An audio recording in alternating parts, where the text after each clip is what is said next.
Welcome back to the channel. This is Trinity Storm and you are watching 12th and final part of What If Naruto and Hinata were kidnapped by Raikage. If you enjoy this video, please like, share and subscribe to the channel. Now wasting no more time, let's start the story. Uzumaki Manor, 1530, Konoha Zone 9. The Kumo and AIM ninjas in this zone are retreating, Lady Hokage. Fu reported to the 5th Hokage, the supreme commander of 10,000 Konoha defenders versus 60,000 Neo-Combine invaders. They're heading for the front section of the village to leave. Kiba Inuzuka interjected between breaths. Many Leaf ninjas in Zone 9 reported the same problem. The majority of the Konoha ninjas defending the manor cheered, and some collapsed to their knees in relief. Kumo and AIM were the main forces on the Leaf village's right section, and the Combine's fierce attack on the section had now ceased. Victory, which had previously seemed a distant dream, was now a real possibility. Tsunade Senju breathed a sigh of relief and assessed the situation. Is it because the Raikage was killed that Kumo panics and surrenders? Hinata killing the Raikage and the news that Naruto is attacking Anchor Vanshin's bridge are both turning the tide. Despite being twice the size of the old Combine, the Neo-Combine is less cohesive.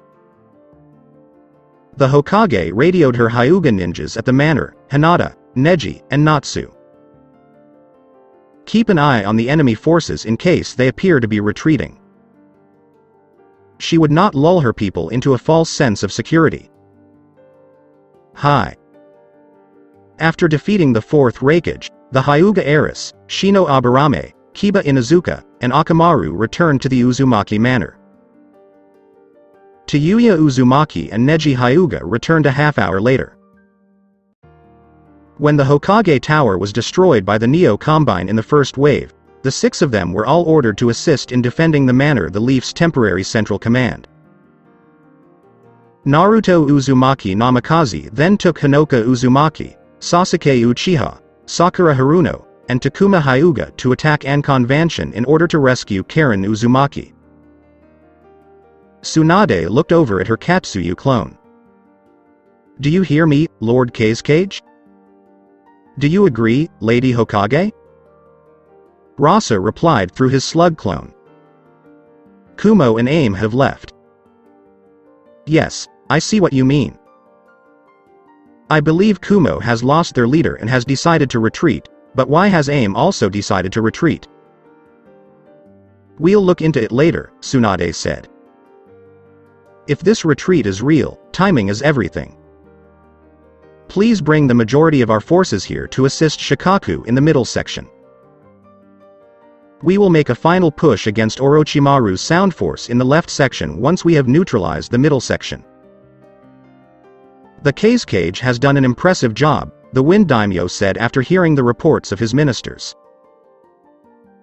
The enemy outnumbers us 6-1, but Mr. Sabaku and his ninjas hold the line and drive the Combine forces back. Impressive. The ministers of the Wind all nodded.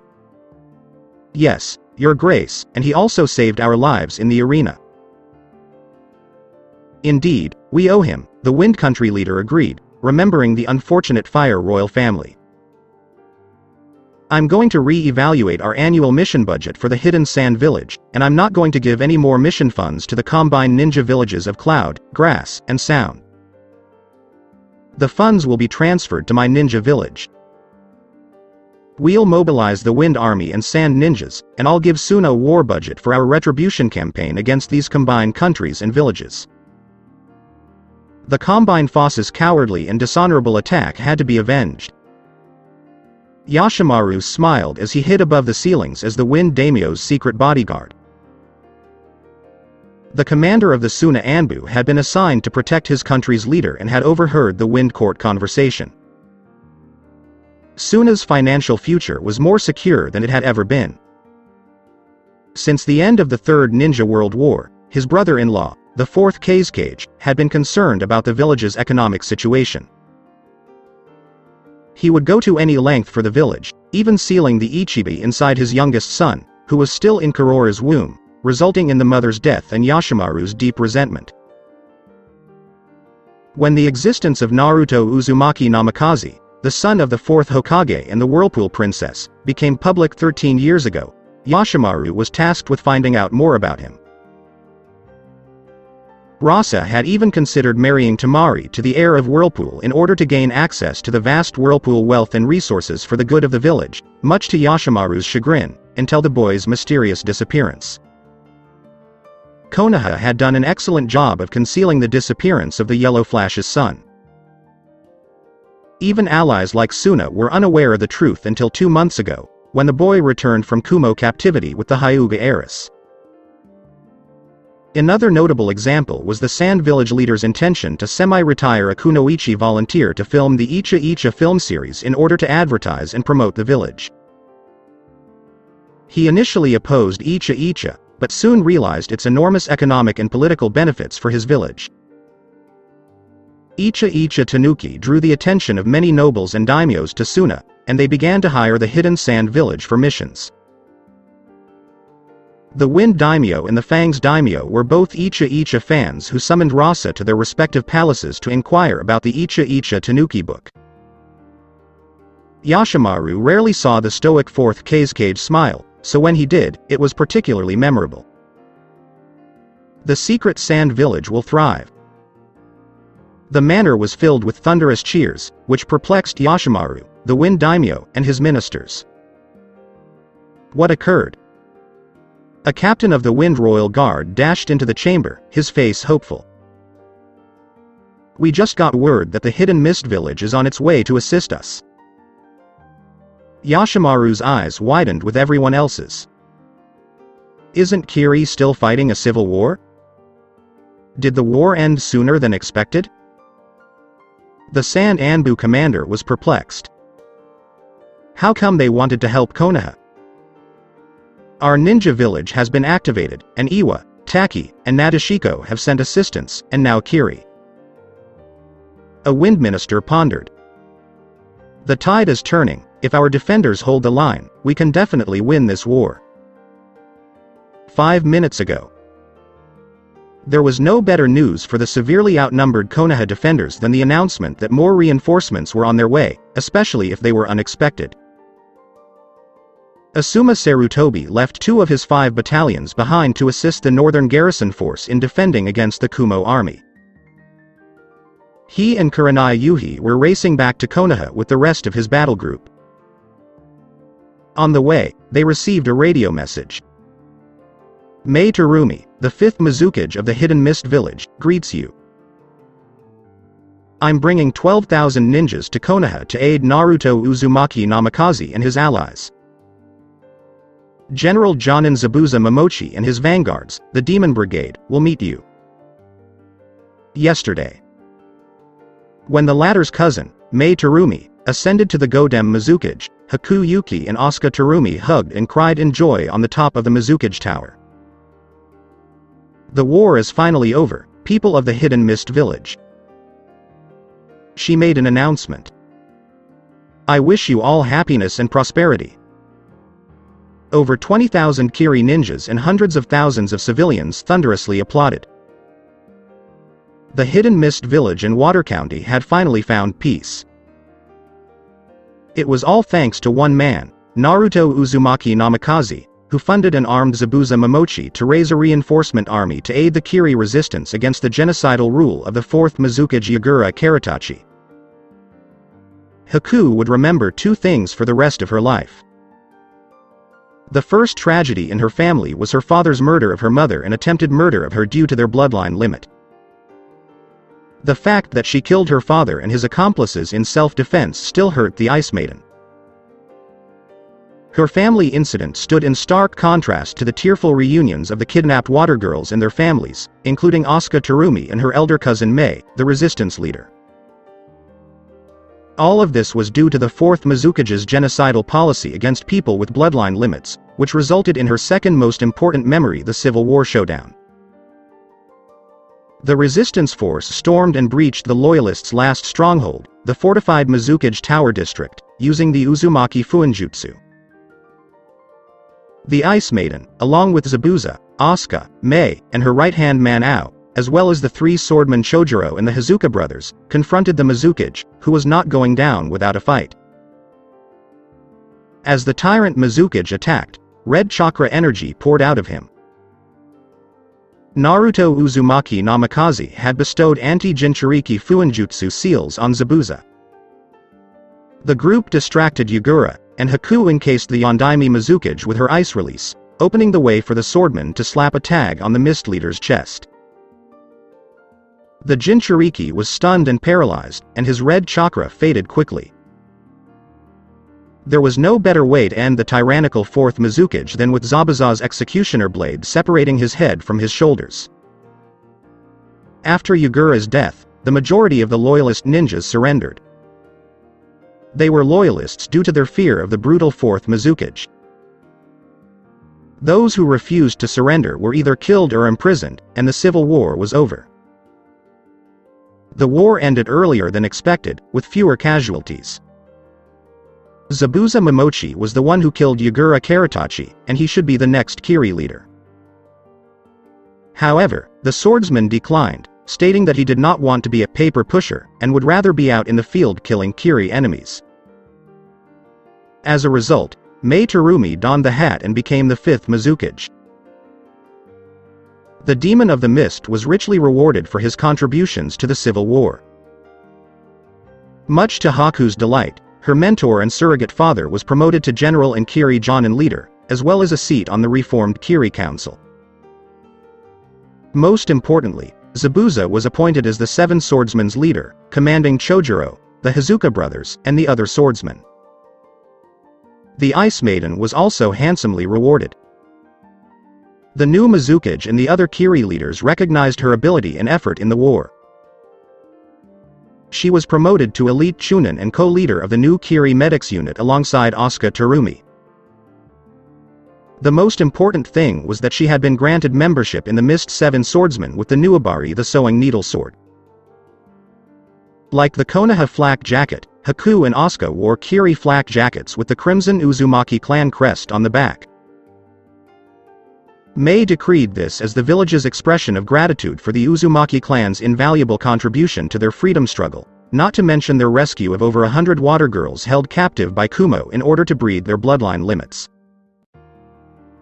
Haku was aware of the fact that during the Second Ninja World War, Kiri formed the Combine with other ninja villages in order to destroy Uzushio.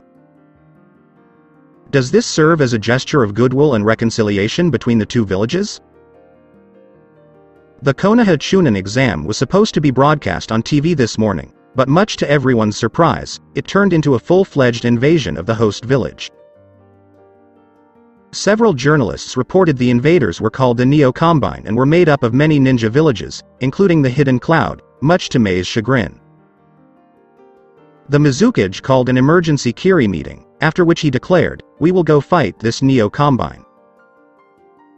Many Jonins were taken aback by this, and some were outraged.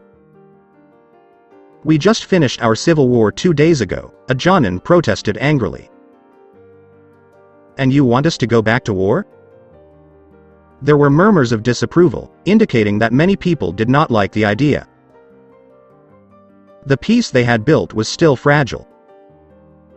One wrong move could reopen the wounds of the civil war, plunging Kiri back into anarchy. "I don't want to fight either, but we have no choice.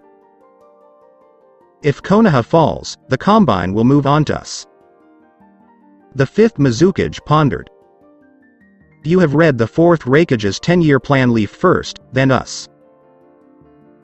Many Kiri ninjas' blood boiled when the Yondaime Raikage was mentioned. The Hidden Cloud village had exploited the Mist Civil War by kidnapping many water girls fleeing the conflict in order to breed bloodline limits.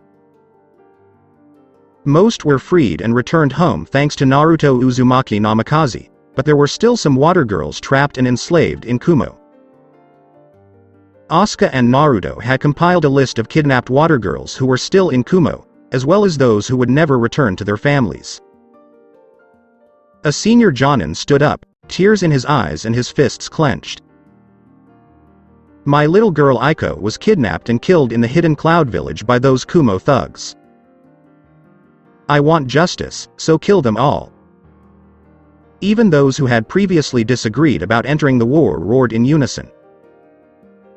It was time to show that the Mist Village was still a force to be reckoned with. Their military was still not fully operational. It took longer than they had hoped to gather the necessary ninjas, equipment, and supplies. Nonetheless, they had scraped together 2 battalions to launch first as the vanguard in the morning, led by Zabuza. The Mist Fleet was finally ready to transport 10,000 ninjas at 1300, 3 hours later. Many people were concerned about Naruto Namikaze. They'd seen his fights on TV against formidable opponents like the Millennium Demon Satori and Iwa Shingen, the Gravemaker, Hattori. The fights were so epic that Haku felt like he was watching a superhero film. Haku overheard several senior Kiri ninjas quietly cursing Naruto, and to her horror, some of them even wished the Gravemaker would kill Red Death's son. Lady Kushina killed many of their loved ones in vengeance for the fall of Uzushio during the Third Ninja World War. The Ice Maiden pondered. When Naruto's words to Gravemaker and Iwa were broadcast on TV, the cursing ceased. How many parents are willing to kill you to avenge the deaths of their children? She looked at the senior ninjas who had fallen silent as a result of the words. They had also killed other people's loved ones. War is ugly, and it creates an endless cycle of conflict. Yes, war destroys families and causes homelessness, hunger, disease, rape, and death. Innocent people suffer while the elite become wealthy and obese. Her country and Wave were both excellent examples. Zabuza had taught her several times that asshole leaders used people's hatred to start wars for their own gain. Even though the Kiri Civil War ended, both sides were left with deep wounds. Many people had lost their parents, siblings, children, and friends to one of the warring factions. The 5th Mizukage had been working hard to heal the wounds on both sides and bring the village together. She pardoned the loyalist ninjas who had been forcibly conscripted into Yagura's army, while arresting anyone who had committed a war crime, regardless of side. Naruto's words to Hattori were broadcast on television. I will go to Iwa to pay my respects to their fallen, and I hope that this will help us build a bridge with them. Yes, the 5th Mizukage desired to build bridges and make reconciliation and peace with the other hidden villages. The Ice Maiden unwaveringly supported her village leader and her endeavor. Haku, Asuka, and others wept at Naruto's sad reunion with his undead mother before becoming enraged at Orochimaru's cruel joke on their hero. Then, to everyone's surprise, a bright light flashed on the TV screens before becoming static. Is Naruto all right? Everyone was concerned. The Yellow Flash's son was the most powerful ninja, but the Kiri prayed for his safety. Mei, Asuka, and Haku were aboard the Wind of Freedom, the ship that freed more than 100 kidnapped water girls from Kumo. As a symbol of freedom and hope, Naruto's ship had become the Mizukage's flagship. Zone 3, Route HQ. Combined Lightning Cannon Attack. Kumo, Jonin Darui and the other Cloud Ninjas unleashed a slew of electric currents that converged on Danzo Shimura and his 300 root bodyguards. Their leader, the Raikage, was brutally murdered. They were filled with rage and grief, and they desired vengeance.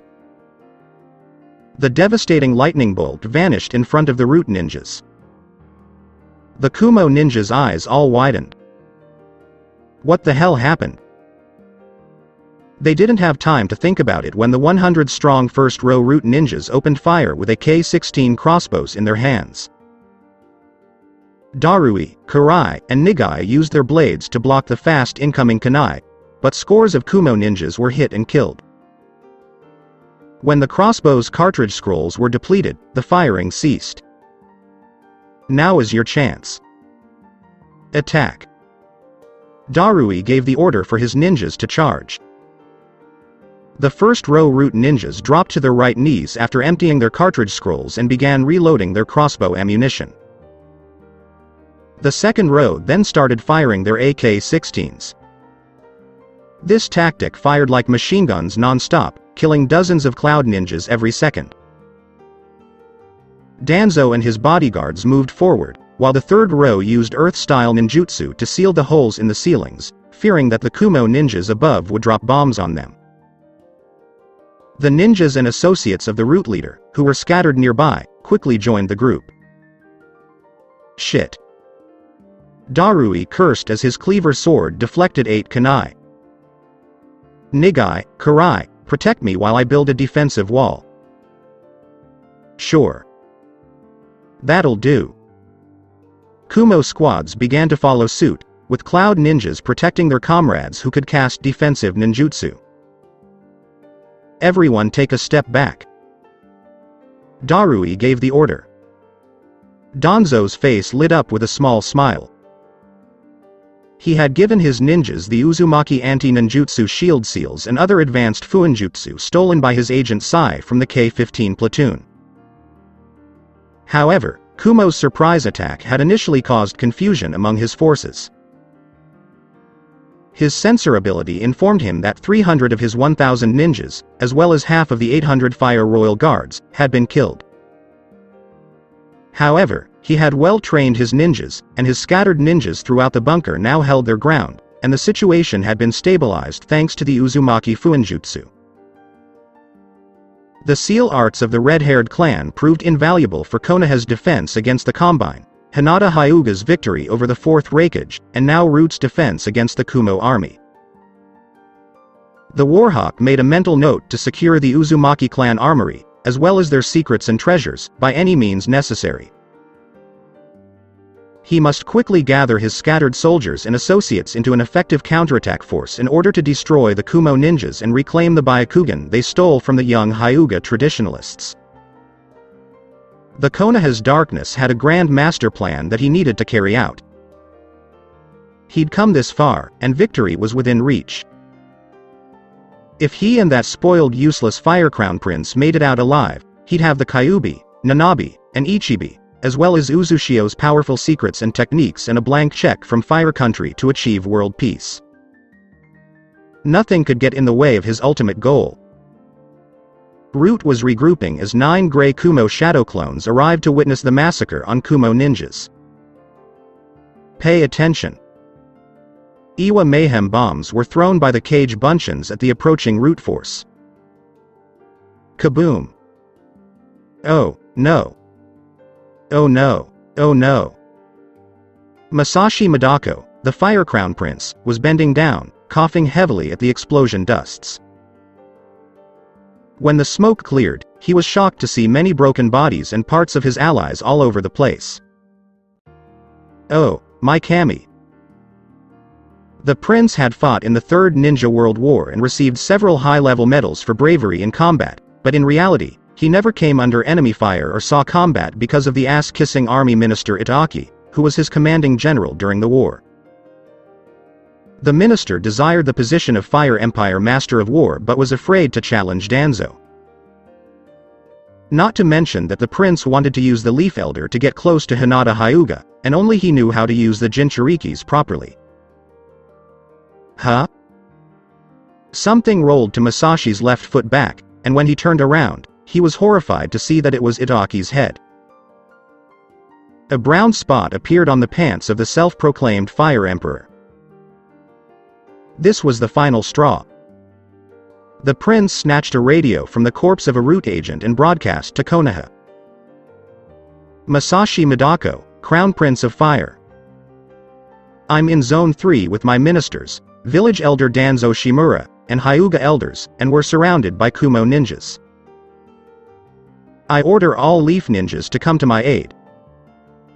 I will reward you with all of your lordships and lands. You worthless moron. Danzo Shimura turned around and glared furiously and murderously at the Fire Heir apparent.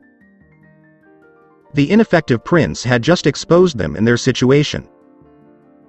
The elder was certain that no help would ever arrive. The Konoha forces were all too preoccupied fighting the invaders to come to the aid of the spoiled little royal. Nonetheless, when the war ended, Hiruzen, Tsunade, and even Koharu and Homura would question him about why he was hiding rather than fighting with his personal army. The root leader wanted to slap the prince hard before killing him, but the time had passed. Danzo gathered his thoughts. He might still be able to turn this to his advantage. He'd say he'd taken the prince and his ministers to the root bunker for protection so they couldn't be used as hostages, which was plausible and understandable. Danzo could then claim that his root forces, which included Hyugas and Fire Royal Guards, had engaged Kumo forces, which was partially true. They intended to travel to Zone 9 to aid in the fight against the Combine, but due to the arrival of additional Kumo ninjas, they were forced to return to the bunker to regroup and protect the future Fire Daimyo.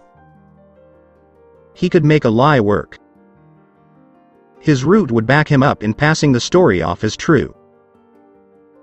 And Danzo was confident he could make the prince repeat the correct words as well. There was also a chance that the other council members would perish, as the battle had not yet ended.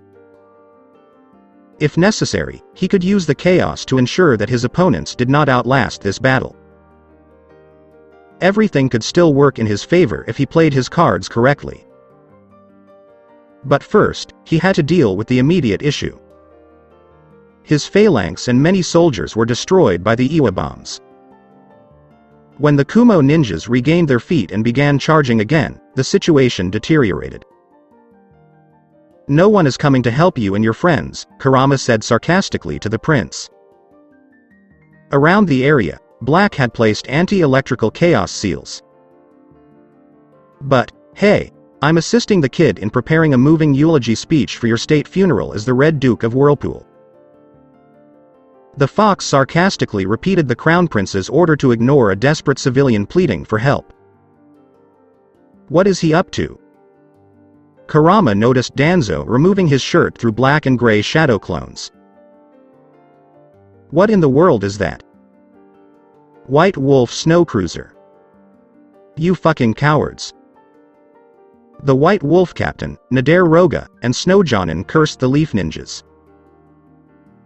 He and his colleagues thought the war would be easy to win as they attacked Leaf Ninjas on the ground with their air supremacy Zeppelin cruisers, until that damned Golden Slayer destroyed 2 of them and killed everyone on board. To avenge his slain friends Mizore Fuyukuma and Fubuki Kakuyoku, as well as other Yuki ninjas killed in the battle, he had been hunting and killing every tree hugger he could find. Leaf Ninjas used toy crossbows to fire explosive kunai at the snowships before fleeing into buildings. White Wolf would have killed all those tree huggers if it hadn't been for those annoying flying teal-haired shadow clone bitches interfering. When Kumo and AIM abandoned their area of responsibility on the village's right section, Konoha was able to send her ninjas there to reinforce the other zones. When it came to reinforcement, there was none from Anchor Vanshin, not even new Buzzard air support. Was the Golden Slayer the one who attacked the fortress? There was a large explosion there, and communication was erratic. The Neo Combine had already suffered significant losses, but fuck Kumo and AIM getting cold feet. Roga's fists were clenched. Without them, we can still win this war. I want to exact revenge on Mizore and Fubuki. Personally, I want to murder that blonde brat. Dodo Kazahana's voice over the radio from the snow flagship Dominion said, Roga. Do you agree, my lord? I'm handing over command of our force here to you. The Jonin's eyes widened as he noticed Dominion changing course and leaving Konoha. He hadn't expected Dodo to flee the battlefield. The troops' morale would suffer if their leader was not present. Why, my lord? Roga inquired, and his response came in the form of the sound of equipment being smashed over the radio. It was then that he realized his master was in a bad mood. What occurred? Sandayu Asama, Dodo yelled. That person was known to the Snow Jonin. He was a high-ranking retainer of the former Snow Daimyo. Didn't that jerk die 10 years ago? He is still alive, and he has rallied at least 2,000 samurais who remain loyal to my brother. My absence from the country provides him with an excellent opportunity to launch a rebellion, and tens of thousands of peasants have joined his cause. Oh no, thought the Snow Jonin. Dodo Kazahana led the majority of his army to attack Konoha, leaving only a small force behind, and the entire country was now in rebellion against the current daimyo's rule. Our home guards have retreated to the castle. I must return to control the situation there, the Snow Country leader retorted angrily. When the war on Leaf is over, you will send the Neo Combine to Snow Country as reinforcement to help crush the rebellion. 300 orange-red beams shot up from the ground to White Wolf before Roga could respond. The snow cruiser initially absorbed the Bijudama beams with her chakra absorption devices, but they became overloaded before the beams penetrated the ship. For 9 seconds, White Wolf shook violently, and then kaboom! Roga and those on the flying cruiser with him vanished. No. Dodo Kazahana was shocked to see the last of his henchmen flee. He and the crew on the Dominion didn't have time to mourn their fallen comrades because the 300-tailed beast beams were now aimed at the Snow flagship. The Dominion was a more powerful cruiser, but it was only a matter of time before another kaboom! The flaming wreckage of the Snow flagship began to fall to the ground. That Snow usurper is gone for good now, confirmed Shadow Clone Crimson. Now Snow Country owes the Uzumaki clan a great debt, Red explained. With satisfaction, he and fellow Shadow Clones Crimson and Scarlet looked at the exploding snow ships. The loyal retainers of Sosetsu Kazahana will bring the rightful heir to the Snow Throne. 4th Zone. When he saw the 2 snow zeppelins that had blossomed into fireworks, Sound Jonin Arashi Fuma's 3-word response was, "Oh my kami." The Combine had lost its air dominance. He turned worriedly towards a smoking anchor Vanshin a kilometer above the ground, avoiding Konoha artillery fire. His sister Sasama was present, and her sister wife Amaru, along with the bridge crew, survived the fortress mega explosion caused by a raged Naruto over the death of Karen's mother. Many Combine ninjas aboard were killed in the explosion, including over 300 elite Sky Buzzard pilot ninjas. Arashi realized he wouldn't be getting any air or ground reinforcement from Anchor Vanshin to help his army fight the powerful 3rd Hokage and his ninjas. "I must complete my mission," the Sound Jonin said, his gaze fixed on the Hokage monument. "We still have those 3 aircraft carriers and 6 destroyers for air and artillery support, respectively. He must capture the Uchihas for the sake of his master, his sister, and his clan." The Sound Commander planned one last push with his 7,000-strong force and sky air and artillery support. Then the Hokage monument let out a series of boom. S. Tenten announced quietly, "Operation Skyfall ground mission completed." She smiled as she looked at the smoldering skyship wreckages. All of the cannons on the 6 sky destroyers and all of the launch towers on the 3 aircraft carriers had been destroyed. The 5th Hokage assigned Chunin Tenten Matashi and her raiders, Shikamaru Nara, Choji Akamichi, Ino Yamanaka, Yakumo Karama, Rock Lee, Sai, and Renmara an S-rank mission to sabotage the skyships that landed on the Hokage monument. Konoha needed to neutralize the Combine ships because they gave them enormous tactical advantages.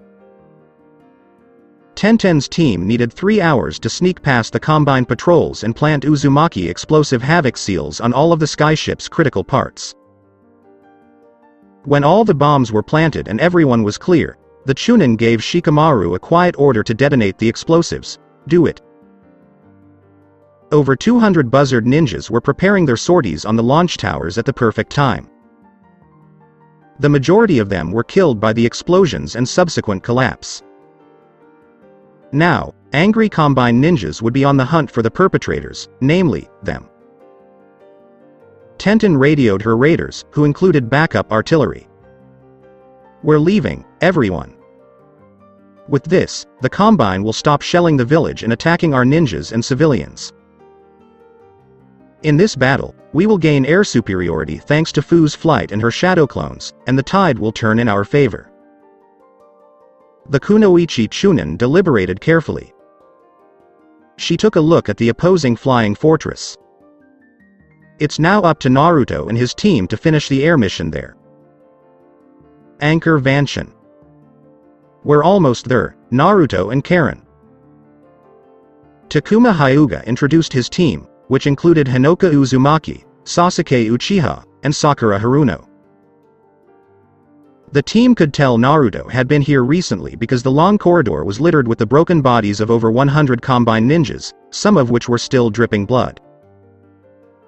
Byakugan of the Hyuga scanned the area. Everything is in order. Just 200 meters and 2 more gates.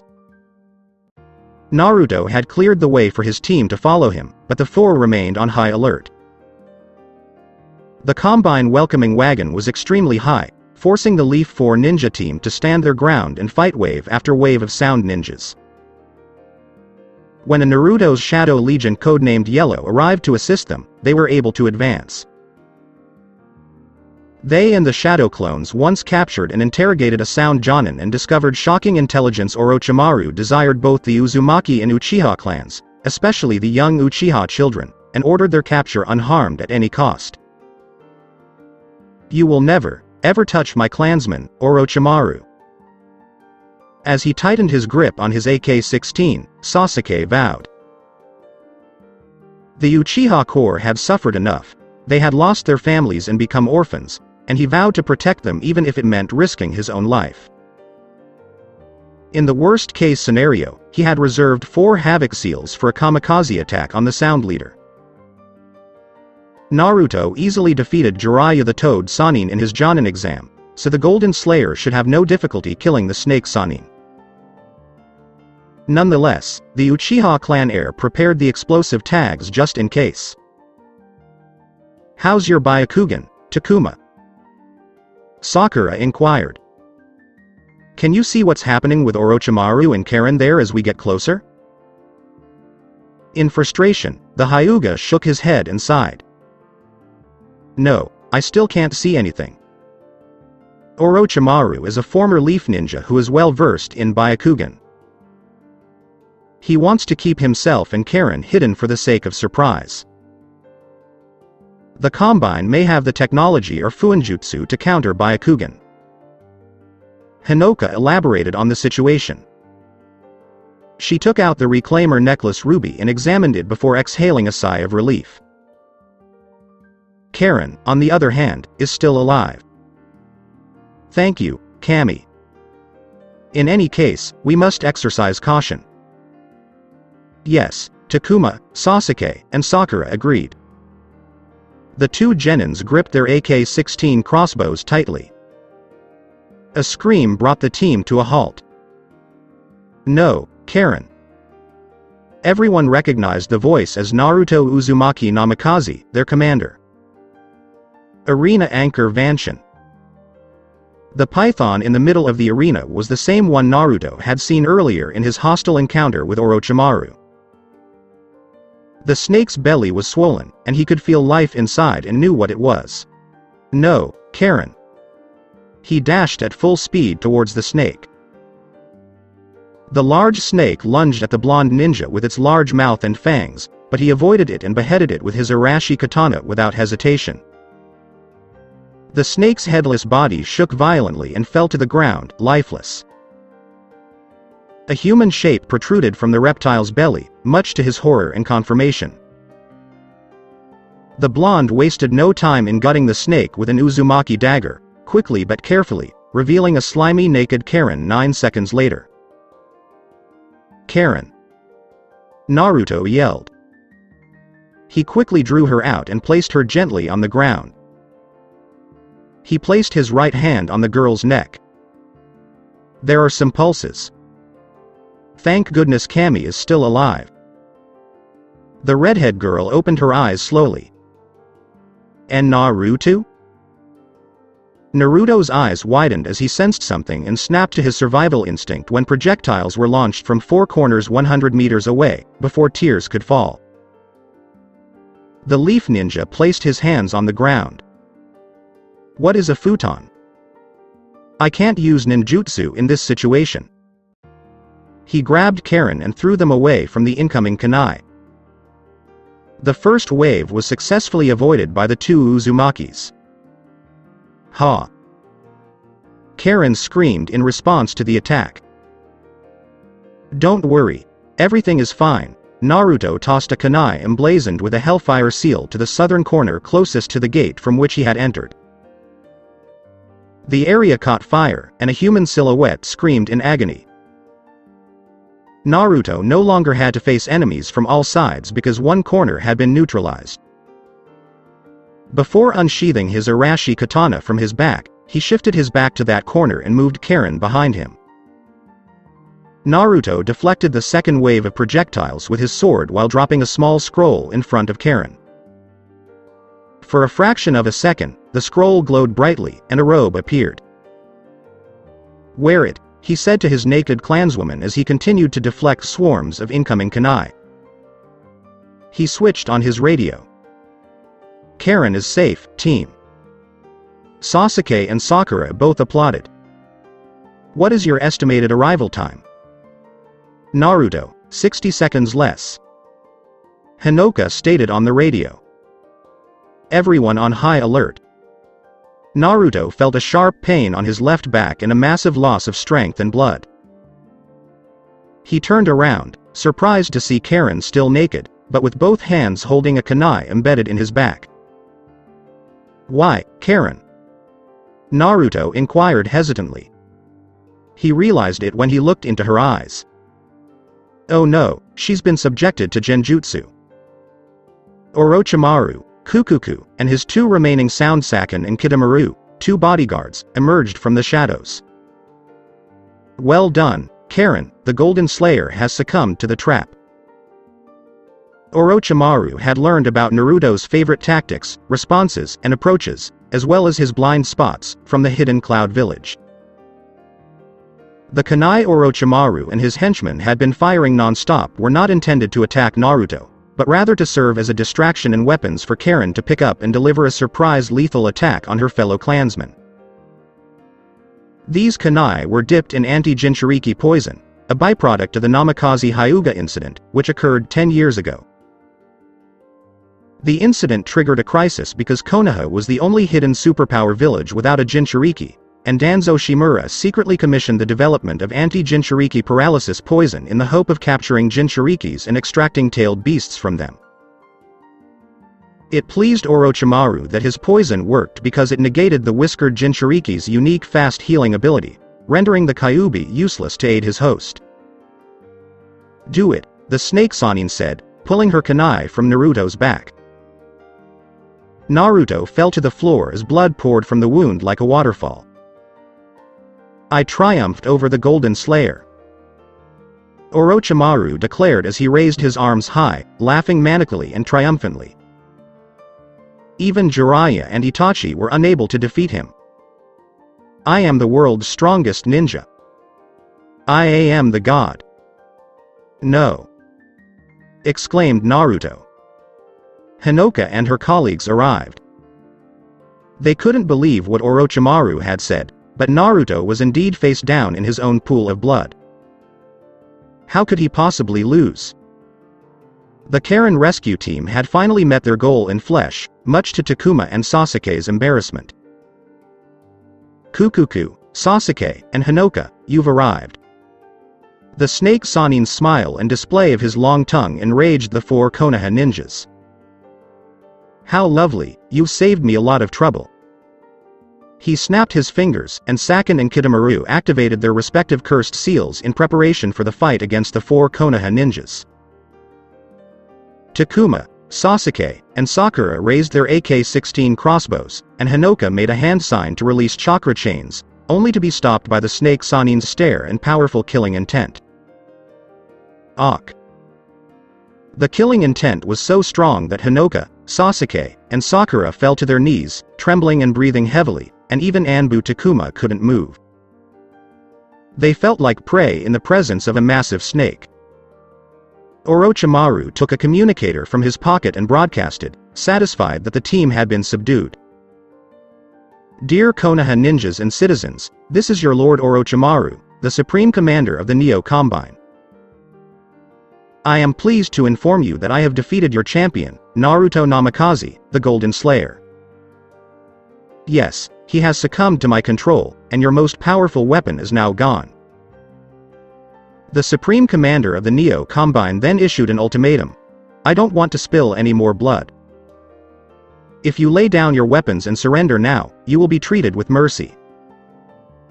However, if you continue to resist, you will experience my wrath. With my powerful Yamato cannon, I will destroy you. You've already seen what the cannon did to Chunin Exam Arena and Shelter E2. The cannon is now fully operational. I'll give you 1 minute to respond, and if you don't, you'll all be dead." A kunai flew towards Orochimaru, who moved his head to avoid it, but the kunai grazed his left cheek and cut several strands of hair. A small amount of blood oozed from the Sanin's slashed cheek. "Is he a god? I can kill you if you can bleed." Naruto, Hinoka, Sasuke, Sakura, and Takuma all yelled at the same time. The blonde was the one who threw the kunai at the treacherous Sanin. "Are you all right?" Hinoka inquired. Her teammates and she noticed Karen lying on the floor with a robe covering her naked body. "No," Naruto said, steadily raising himself with his katana. "I've used up all of my bloodbag scrolls, but even in my current state, I can still skin this asshole alive. I'm going to repay him with interest for what he's done to me." "Really?" The team was skeptical. They were concerned about Naruto's bleeding. After so many battles today, Satori, the Gravemaker, the Undead Uzumakis, the Yamato Cannon Strike, the Sound Berserkers, and the assault on Ankonvantion, he ran out of blood bags. "My blood type is a B, but Kurama can change it to Naruto's B type. I can give him my blood bag scroll." Hinoka took a scroll from her pouch, but she was outmatched. Naruto. As he tossed a scroll to the blonde, Sasuke Uchiha yelled, "Use my blood bag." The only ninja between Orochimaru and the Uchiha clan was the blonde Uzumaki, and he was Itachi's future and safety. Sasuke was grateful to the Uzumaki clan and the Uchiha clan for their assistance in his mother's recovery. In exchange, he gave his blood, hoping that it would give the Golden Slayer the strength to defeat the evil snake Sanin. "Many thanks, Sasuke." Naruto tightened his grip on the bloodbag scroll. He felt revitalized as the scroll glowed in his hand. Boom. The explosion blew a hole in an arena wall near the Karen rescue team. 3 seconds later, the dust cleared and Makoto Uchiha and her hawk Tatsumaru appeared. Prior to their arrival at the arena, the Uchiha Jonin had received an exfiltration radio request from Hinoka.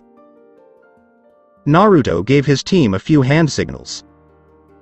Hinoka, Takuma, Sasuke, and Sakura nodded and pulled a scroll from their own pouches, realizing what he meant. They are departing. They must be stopped. Orochimaru yelled angrily at the Leaf team, pointing his Kusanagi sword at them and ordering his bodyguards to stop them. "I own the Uchihas and the Uzumakis." Kidomaru cast his most powerful technique, Spider War Bow Terrible Split. With a third eye on his forehead, he aimed a one-hit kill golden arrow at Naruto.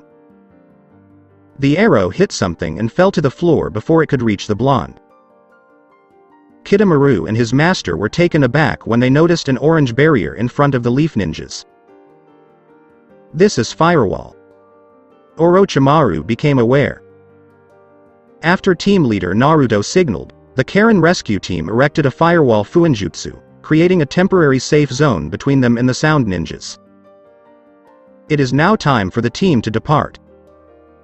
While Naruto stood guard, Hinoka and Sasuke quickly placed an unconscious Karen on Takuma's back, and Sakura draped the robe over the naked Uzumaki.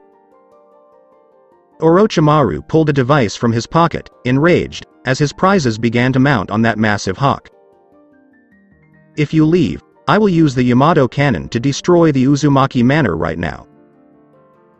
The Karen rescue team and Makoto looked horrified at the snake Sannin. "Thousands of people are down there," Naruto assured his fellow ninjas by raising his hand. "Don't worry, I'll handle it. We've already planned it, and you're all leaving right now, so don't be concerned about me." This is a firm command. Makoto, Hinoka, Takuma, Sasuke, and Sakura nodded and left Anchor Vanshin behind on Tatsumaru. "Your fiancé's death is your responsibility, Kyuubi brat," Orochimaru said sinisterly before pressing the button. Nothing. He pressed again, but received no response. In frustration, he pressed again, but there was no response. What occurred? The cannon should have gone off. Naruto turned around to see Orochimaru's angry expression as Makoto's hawk flew away. The Chaos Seals had disabled all of the electricals here, including that controller, unbeknownst to the Sannin. "You don't have to know," Naruto replied. "Because you're all dining in hell tonight." East Coast Fire Country. When word of the Raikage's death reached Turtle Island, every Kumo ninja there was stunned and wept for their leader, except Professor E. "I lost count of how many times I told him that he needed to control his impulsiveness or it would cost him dearly one day." The elderly ninja grumbled as he remembered the Raikage smashing his tables for bad news. A prime example was during the 44th Hell Storm test 2 months ago, and charging far ahead of his backups and bodyguards. Now that the tide was turning against Kumo and the Combine, and Kumo had lost 2,000 ninjas in the war on Leaf, the tide was turning against Kumo and the Combine. Professor E had intercepted radio messages indicating that several hidden villages were en route to assist Konoha. He immediately ordered the Turtle Island and its escort fleet to sail southside in order to avoid the approaching Mist and Nadeshiko fleets. There were only a few thousand Cloud ninjas here. The Kumo elder didn't want his Hellstorm, the village's secret weapon of mass destruction, to fall into enemy hands, or for her army to be defeated in Konoha. Darui and the other 8,000 ninjas participating in the Konoha campaign would be picked up by the Turtle Island and the fleet. Once the entire Kumo force had evacuated Konoha with their Byakugan prize, Hellstorm would be fired again, obliterating the Hidden Leaf village. Anchor Vanshin is located 1,000 meters above Konoha Zone 4. The mission had been completed by Makoto Uchiha, Hinoka Uzumaki, Takuma Hyuga, Sasuke Uchiha, and Sakura Haruno. Karen, Naruto and Hinoka's clanswoman, was successfully rescued. The team had now left the Neo Combine Flying Fortress on the Summon Hawk Tatsumaru of the Uchiha Matriarch. "We're going to the Uzumaki Manor," exclaimed the Uchiha Jonin as she guided Tatsumaru to the Konoha headquarters, which was 3 kilometers away. Everyone saw the remaining Leaf artilleries lined up in the Uzumaki garden. "Look. What's going on there?" Sasuke inquired as hundreds of their comrades scurried around like ants. The 8 surviving Akamichi Titan squad members were erecting 30-meter-tall poles that glowed slightly in light orange light. Everyone must have heard Orochimaru broadcasting that if we dared to leave, he would destroy the Uzumaki Manor with the Yamato cannon. Hinoka realized. Before telling her team, she paused to place her left fingers on her radio receiver in her left ear. Tayuya called. She and Hinata are now activating the manor's firewall defense. But she still needs me to get the firewall fully functional. We have to hurry. Watch out. Takuma yanked Hinoka aside before a kunai hit her in the head. We've got at least 50 chasers on our 6. The Sky Buzzards were raining kunai down on the fleeing Leaf team with their M47 kunai launchers. The Combine wasn't going to let them go. Everyone hold tight. Makoto exclaimed as she turned her hawk sharply right to avoid more sky kunai fire. Everyone clutched Tatsumaru tightly, and Hinoka and Takuma worked extra hard to keep an unconscious Karen from slipping out and falling to her death. Sakura Haruno and Takuma Hyuga drew their AK-16 crossbows and began retaliating against their pursuers once Tatsumaru was balanced. "Eep!" exclaimed the pink-haired genin as Sasuke Uchiha approached behind her and placed his hands above hers. "What are you doing, Sasuke?" "I lost my crossbow when Mom took Tatsumaru in that sharp turn," the Uchiha genin said close to her right ear, causing the pink-haired genin to shiver. "Let's go out with them." For secret denial, each AK-16 had a self-destruction seal against non-owners, and Sasuke was a better shooter than her. "Okay." Sakura blushed heavily as her crush directed her AK-16 crossbow at the enemy flyers. "Sharingan Wicked Eye," Uchiha said, activating the 3 Tomo Sharingan. He noticed the enemy planes in slow motion. Before firing his shots, he mentally painted targets on 5 of the pursuing buzzards. Tisk, tisk, tisk, tisk, tisk. The marked targets were hit in the heads and dropped hundreds of meters below. Sasuke rinsed and repeated the process until Sakura's 30 kunai cartridge scroll was empty. 30 kunai in exchange for 30 sky buzzards. Sharingan Wicked Eye? Wasn't it Sharingan Dead Eye as you referred to this marksman technique? Sakura inquired, then realized something. Wicked Eye. That's your father's moniker. Sasuke grinned. Correct. Naruto proposed this term in honor of my father, and the Uchiha Corps even loves it. He remembered what the blonde had said about his father. I read a lot about your father in Kumo's battle reports, impressive I must say. The Cloud forces retreated when he arrived to help my father, even though they had the most powerful AB combo. The Kumo leadership even considered my parents and your father the Sannin in their generation. Why don't you name this marksman technique after your father's nickname? The Uchiha elders told him that one of the reasons for the attempted coup was a lack of recognition for his father's achievements during the previous war. Many Uchihas were outraged and insulted that Fugaku was not even nominated for the 4th Hokage position, despite the clan head being unconcerned. The Golden Slayers and Kumo's acknowledgement of his father meant a lot to the young Uchiha heir. Takuma yelled, "More buzzards!" The team was still 1.5 kilometers away from their goal. Sakura and Sasuke turned to face the new pursers. The Karen rescue team was stunned when a group of skyflyers exploded. What the hell happened? Look!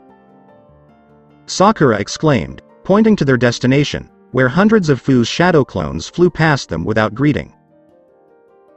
The expressions on the shadow clones were all solemn. I don't think they came to help us," Sakura observed her teal-haired Jinchuriki pal, but she was relieved that her team was no longer being pursued. Their target is Enconvantion. Fu is concentrating her shadow swarms to destroy it. Makoto deduced the Nanabi Jinchuriki's plan. Naruto is still there, protested Sasuke. She doesn't need her shadow clones. They might kill him while he's still in that flying fortress. Can you guarantee Naruto will win the fight against Orochimaru? If he defeats Naruto, the Snake Sannin will regain control of the Yamato cannon and immediately fire it at our command center, the Uchiha Jonin countered. This is war. We must prepare for the worst-case scenario, and Fu's shadow clones are here to ensure that damned cannon never fires again. They must take it out before it takes us out. The 4 young Leaf ninjas remained silent, convinced that the Uchiha matriarch was correct. If Orochimaru killed Naruto and regained control of the weapon of mass destruction, Leaf would be defeated. However, if Naruto killed Orochimaru, the Neo-Combine would crumble and be defeated. The word, war, pricked Sasuke. His brother committed a heinous crime by murdering his father and many clansmen in order to prevent future wars. Itachi had witnessed the horrors of the Third War, according to Uchiha's mother.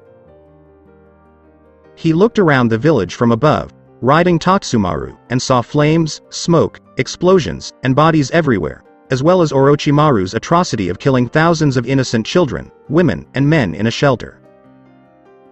Now I understand why Itachi murdered father and our clansmen. It was to put an end to wars like this.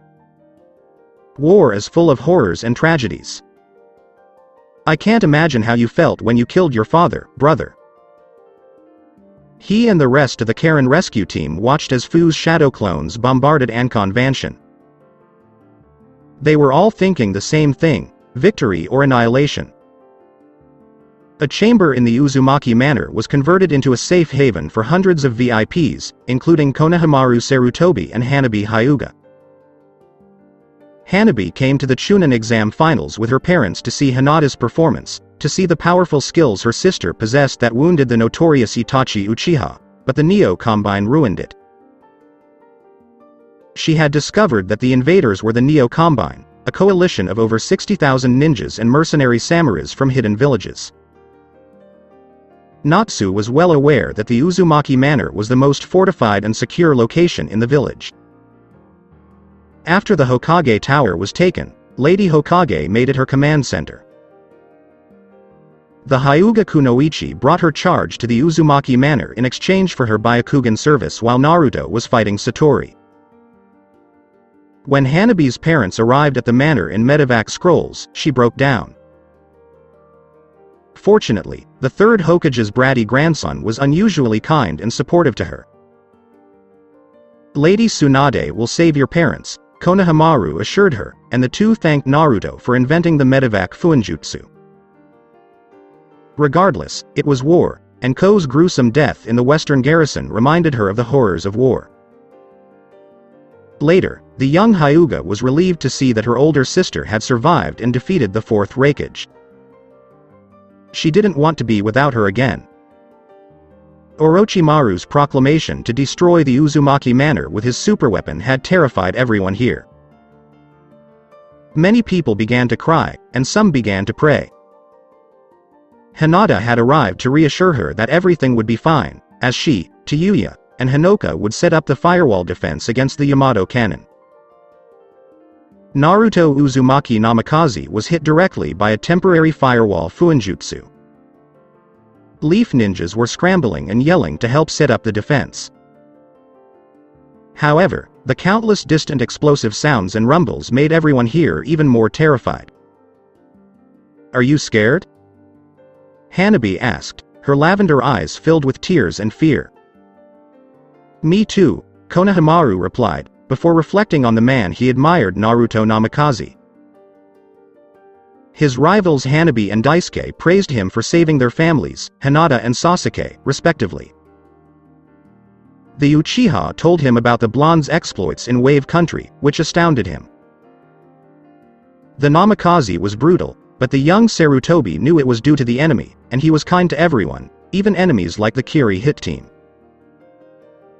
He'd seen on TV that Naruto had fought and defeated a slew of formidable foes today, including the legendary Millennium Demon Satori, the deadly undead Uzumakis, the vast Neo-Combine army, and the perilous Sound Berserker Corps. When he saw Naruto wielding the legendary Hiraishin, he was filled with hope and cheered aloud. Big brother Naruto is fighting that evil Orochimaru out there, and I believe he will stop the attack and lead Konoha to victory. Hanabi gave a nod. Konoha's fate was now in the hands of her future brother-in-law, Naruto Namikaze. She prayed for him to lead Konoha to victory. Anchor Vanshin Arena, 10 minutes ago. "Damn you, Kyuubi brat," cursed Orochimaru, clutching his Kusanagi sword tightly. The Neo-Combine Supreme Commander was well aware of the situation. His ground army was on the verge of collapsing, the sky and snow air forces had been nearly destroyed, and the tide was turning against them. He needed to win the war in order to grant immortality to the Uchiha and Uzumaki clans, and he still had one ace up his sleeve: the Yamato cannon. I'll kill you and reclaim control of the Yamato cannon to obliterate the Uzumaki manor and your loved ones. He said to the forces behind him, my troops and I outnumber you 3-1, and you know you can't use your Jinchuriki power here. This arena, like the destroyed Konoha Chunin exam arena, was used for tournament events. However, this battleground was in a flying fortress, and destructive ninjutsu were not permitted. To prevent serious damage to their flying fortress, the Sky Ninjas had installed a jammer technology here against the participants' ninjutsu.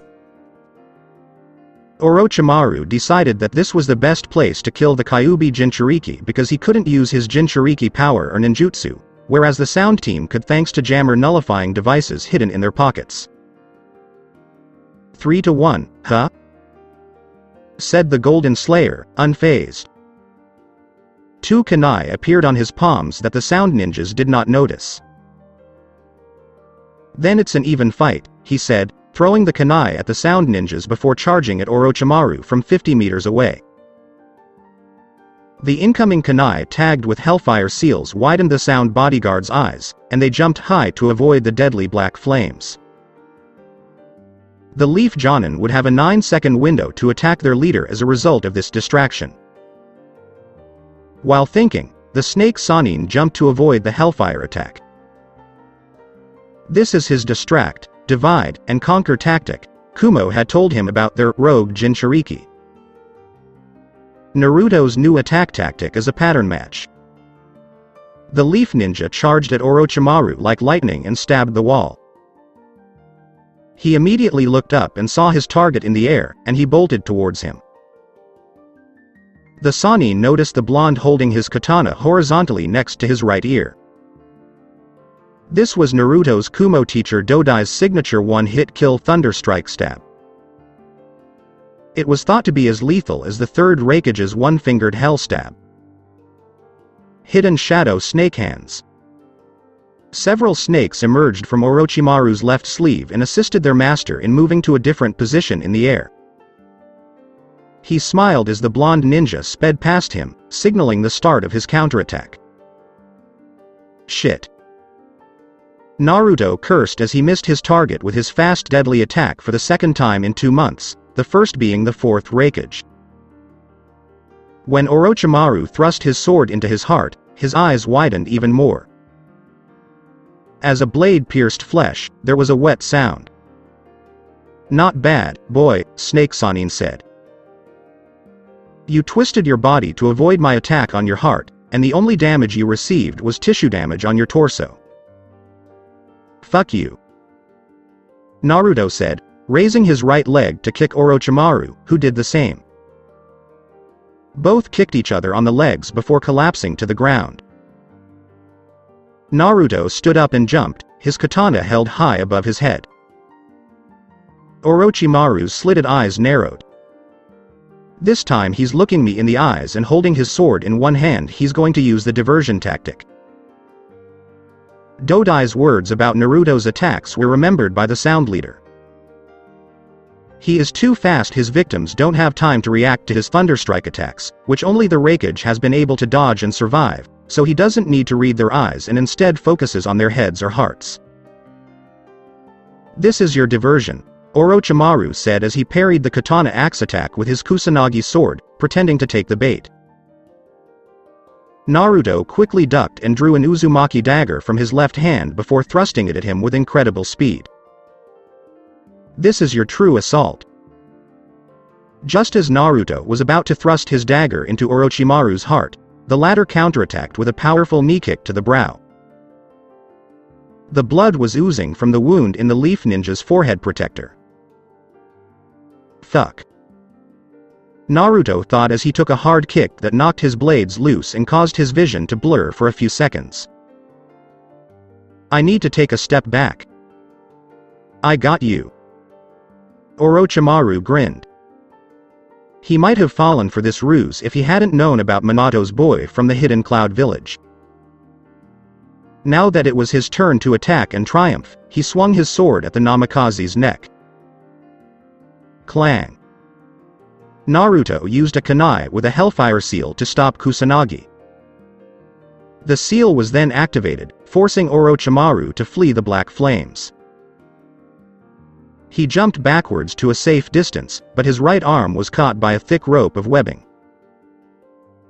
Kidomaru grinned as his spider-sticking spit ensnared the fearsome Golden Slayer, allowing his peer to approach him and deliver his powerful taijutsu attack. Saken appeared in front of Naruto, who thrust his left fist into the face of the Sound Ninja. The punch was intercepted by a right arm coming out of Sound 4 West Gate. Finally, you show your true form, you. Naruto smirked as another left arm emerged from Saken, grabbing his right hand. The Sound Ninja dove, and his original two hands were about to attack his abdomen, which was home to his 8 trigram seal. The Namikaze lifted his right leg to block the attack, but the Sound Ninja's punches shattered his leg guard. Shit. It wasn't the bruising pain that made Naruto curse, but the close shave that nearly destroyed his Jinchuriki seal at the hands of Orochimaru's goon. This cretin is as powerful as Rock Lee at his 5th gate.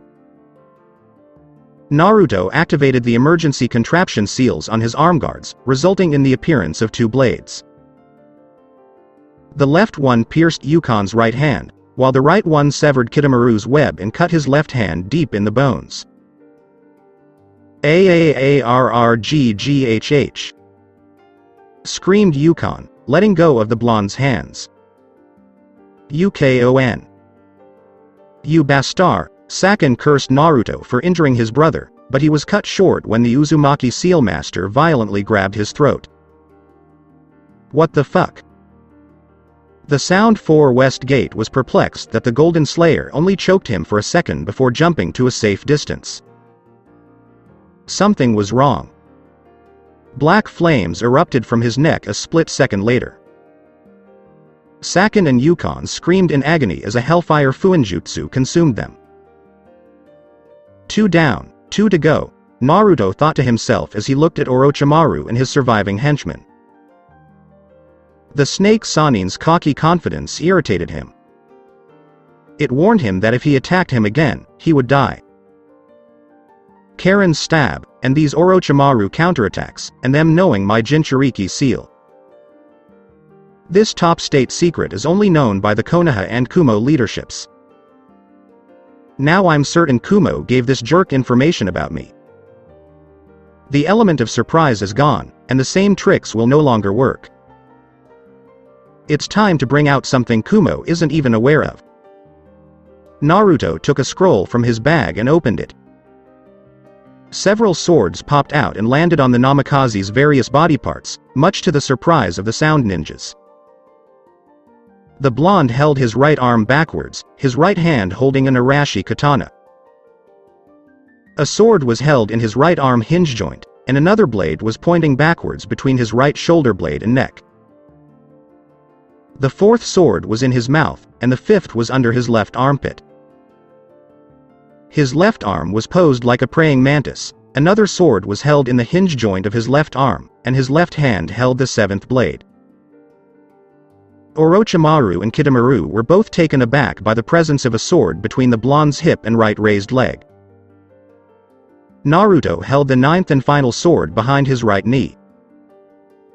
I planned to use this against B if I had to face him during the escape 2 months ago. Naruto reflected on his Kumo Jinchuriki teacher and brother figure, from whom he learned this unique kenjutsu and created his own version with the Uzumaki Devastator Fist. Alternatively, have a friendly swordman match. What the hell is this sword stance? Kidomaru wondered, and Orochimaru had the same thought. Without saying anything, Naruto launched his attack, leaping high in the air and rolling towards the Sound Leader like an Akamichi human bullet tank. Orochimaru brandished his Kusanagi sword. Clang! Orochimaru's sword collided with the blade behind Naruto's right knee. The Sannin stepped back as the blonde flipped backwards to a safe distance and landed to launch his next attack. The Leaf Jonin lifted his right leg and spun 360 degrees, creating inertia that allowed him to attack the Orochimaru with a powerful force on the sword in his left hand, followed by the sword in his right hand. The snake Sannin deflected the powerful attacks but stumbled backwards. When Naruto performed a roundhouse kick with a sword attached to his head, he had to duck. It surprised him that the swords on the boy's body never fell off and were like extensions of him. Naruto learned an aggressive dance-style kenjutsu from B. Every move is dance-like and fully utilized. The upper roundhouse kick tipped his body down, and he placed his hands on the ground to continue his attacks. First an uppercut kick, then a barrage of sword kicks in 9 directions. Hurricane punch. Damn it. Cursed Orochimaru. What is this kenjutsu? It's so unpredictable. He blocked or dodged every sword kick attack. He was irritated that he couldn't even counterattack. The Sound Leader took another step back to avoid the Leaf Jonin's two-handed double swipe attack. The blonde's ability to attack with all 4 limbs at the same time astounded the Sannin. Kidamaru, the last surviving Sound 4 bodyguard, wanted to snipe at Naruto with his Spider War Bow Terrible Split, but his master was in the way. Countless sparks from sword clashes aggravated the vision. Naruto jumped to Orochimaru's back with both hands. When Snake Sannin turned around, the blonde jumped and delivered a powerful uppercut with his Uzumaki Devastator Fist. Dragon Punch from the sky. The Snake Sannin dodged the attack just in time, but the uppercut's force tore his shirt, and something escaped. The Yamato Cannon Operator. The eyes of Orochimaru widened. Naruto smiled as he grabbed the device. Got it. This is your chance. Kidamaru shot his one-shot kill arrow at Naruto's back left side, the blonde's blind spot. When the deadly high-velocity projectile was only 2 meters away from its target, the Leaf Elite Jonin turned around and slashed it with his Arashi Katana, severing the arrow in 2. Clang. Kidamaru's broken arrow fragments fell to the ground. Impossible. His master had a hard time dodging this attack, let alone intercepting and destroying it, the 6-armed 3-eye Sound Ninja thought. He noticed a kunai approaching him. It bore the same tag as the one that released a lethal black flame and killed Jirobo. He jumped high to avoid the same fate and sighed in relief, but he didn't notice Naruto standing right next to him. The Golden Slayer used his katana to separate the Sound 4 Eastgate's head from his body the next second. Before taking out the Yamato Cannon controller, the blonde landed and made sure he was at least 100 meters away from Orochimaru. He crushed it with his left hand alone, casually letting the pieces fall to the floor, and gave an angry Snake Sannin a smug look while flexing his left hand. The next thing my hand will crush, Orochimaru-chan, are your tiny balls, he. You Kyuubi brat. Cursed the Sound Leader. You're going to pay dearly for that fucking smile. He roared at the blonde ninja. Hey, I got him riled up, Naruto said as he prepared his signature Thunderstrike stab to literally and metaphorically cut off the snake's head. Countless pew sounds came from the east door as a barrage of kunai approached Naruto. Reinforcements. The Golden Slayer swerved to avoid the kunai. In retaliation, 4 shurikens appeared between his left fingers, which he threw towards the east door. Arrghh! Screamed a female in agony. Naruto's enhanced hearing picked up on another feminine voice. No. Imaru. Allow me to heal you. The blonde ninja dodged a massive dark chakra beam fired from the west door at breakneck speed. What exactly is this chakra? It can outrun both my full Mach Javelin and the Gravemaker's spear. He was able to avoid the first round, but not the second, which struck and left many large cracks in his body armor. What on earth is this chakra? Orochimaru appeared in front of Naruto, taking advantage of the distraction to regain momentum. The Sannin struck the blonde with a diagonal slash from above, but the latter parried and knocked away the former's prized Kusanagi sword. Damn, the brat is powerful. Then the Golden Slayer counterattacked with his own diagonal slash. Orochimaru's eyes widened. The Sannin used a quick substitution technique with someone in the east door. Naruto's eyes widened as his target changed to an orange-haired girl.